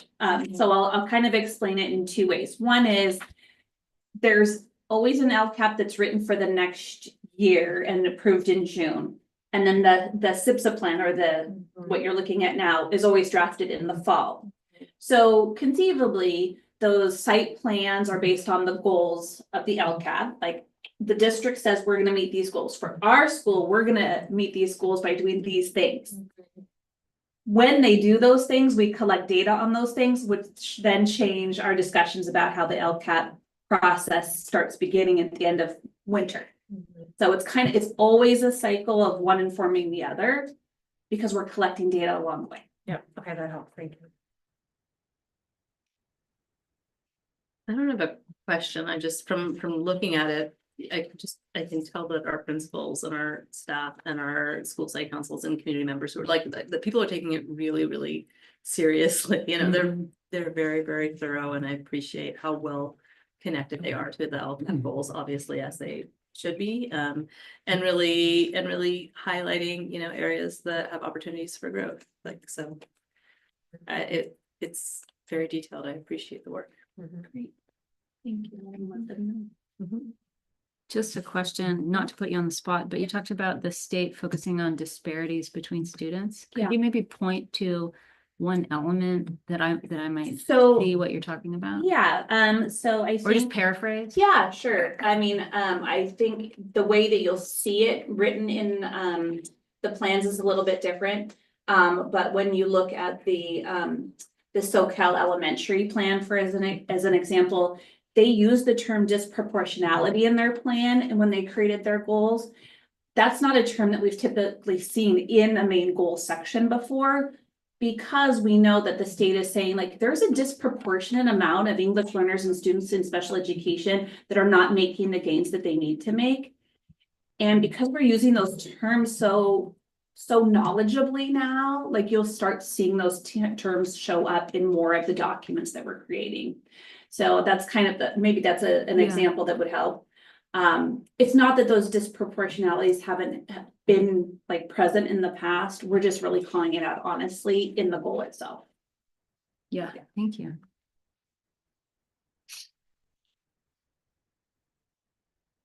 Any other questions or comments? All right, would someone like to make a motion? I'd love to make the motion to approve the district's school sites success. All right, is there a second? I'll second. All in favor? Aye. Aye. Any opposed? All right. 9D, consider nominating the California School Board Association Delegate Assembly Representative for Subregion 9-A. So this one, you may or may not take action, right? Like if you wanted to nominate somebody for that delegate assembly slot, you could. So this is where we are in the process of CSBA, a really important organization for you, right? The part of the process where nominations are being made. Soon you'll have a chance to have a ballot with those nominations to add your vote to who goes to delegate assembly. When we had originally put this together, I wasn't sure exactly where the seat that will ultimately be vacated by Kim DeSurfer over in Pajaro Valley, who serves on the DA, how that would be handled. We have got information that that seat just will no longer be a seat. Based on declining enrollment in essence, right? Yeah, So it was things based are, on census. We lost a seat in the delegate Yeah, assembly. which is how these things work, like Yeah. they're based on, proportionality. And and then the one seat that is going to be up, the current representative was Mark Becker from San Lorenzo Valley USD, who's very engaged with DA and seems to do, from my vantage point, a really good job of being engaged and bringing information back. Is from our information is planning to run again. So you can kind of consider that's a nomination that's already out there and you don't have to make that nomination if that's who you were so inclined to nominate. But you also have the opportunity at this point to offer another nomination. So you can offer another nomination, or you can just say we're good with it as is now, and we'll talk later when there's a vote. Does anyone on our board want to be nominated? No. Okay. Bless them, no thank you. Yeah. Get involved. Yeah, if Kim's seat had come open, I was thinking like every board is gonna have to have that conversation in our little area, right? Of who's gonna step in to fill that void, but that doesn't seem like it's gonna be an issue now. All right, should we wait to vote? Once- Voting or? Or you can just say, Once someone's nominated. you can say they you're get- not gonna take any action Not on a taking any nomination. action. Yeah. I think it Yeah. makes sense to Agree not with take not action. taking. All right. All right, the board is not taking action on 9D. We don't have to vote on that, do we? Nope. Okay. All right. 9E, consider approval of the contract with GV Land Survey. So this is the topographic surveyor. And what he will do is he will survey land at all 3 of our elementary school sites in the field area. And what they look for is all natural structures and man-made structures, and even natural like trees, like hills. They take all of that in consideration so that we can have 3D renderings and the architect can have 3D renderings and so forth of everything in the area of where they're planning to do construction. The importance of this is so to make sure everything's outlined and everything is marked, so there's no surprises. They don't, however, they're not able to go underground, because at first, when I first started looking into it, I'm like, oh, can they tell us where all the underground stuff is? They don't do that, it's everything on top. So, and that would be again for the 3 elementary sites for the fields. And I don't know if Jim has anything else to add or any questions. This gentleman is local. He's the one that everybody calls. Our attorney suggested that we don't pick a surveyor based on a low bid. Yeah. To go with somebody that you know and you trust, and so we know this guy and we trust him. Yeah. It's a talk about first step. This is really big for you. The first step. This gets us going for everything. It's the same group that we used to do the New Brighton field. Right. That was first out the gate. And it was the information and the reports that we got were super helpful because if Yeah. you remember, we had to collaborate with the city to do Mhm. that little land swap, and Yeah. without all those surveys, we wouldn't have been able to do that, so it. Yeah, this will inform us of a lot of, Yeah. not just fields, but amphitheaters Yeah. at Main Street, this will inform us a lot. Yeah. A lot of stuff. So this wasn't a bid process, this was, we worked with them, we know they're good, we're Right. getting the bid just from them. Right. Yeah. With these types of services, it doesn't have to be a bid process. Yeah. You know, we're not required. Good question. But it looks like we are getting underground location mapping. They do some, there's some things they can find underground, there's some things they can't. Plastic water pipes are really hard to find. But if things are metal, if things are metal, they can find them. No, but we're paying for that, right? That's part of what it looks like the fee schedule. Yes. Yeah, But we need more comprehensive. Yeah. Yeah. we'll need more. Yeah. And did we already do this for New Brighton? Yes. Yes, same company. And we mapped the underground of all this? The Yeah, whole, yeah, the everything, whole land? everything that's out here, anything related to the solar panels, for the field at New Brighton, that's all been surveyed. All right. Any other questions or comments? I love that it's a local company and that it's someone we've worked with before. Yeah, it's great. And excited to get started. Mhm. We work fast. We're trying. Yeah. Trying. But we're trying to dot our i's and cross our t's while we're doing it. Yes. All right, may I have a motion for 9E? Make the motion to approve the contract for GB land survey. Is there a second? I'll second it. All right, all in favor? Aye. Any opposed? All right, approved. It starts. Here we go. Uh, Correspondence, future agenda items. May I have a motion to adjourn? I'll make the motion. A second? I'll second it. All in favor? Aye. Any opposed? All right, meeting is adjourned. Covered a lot.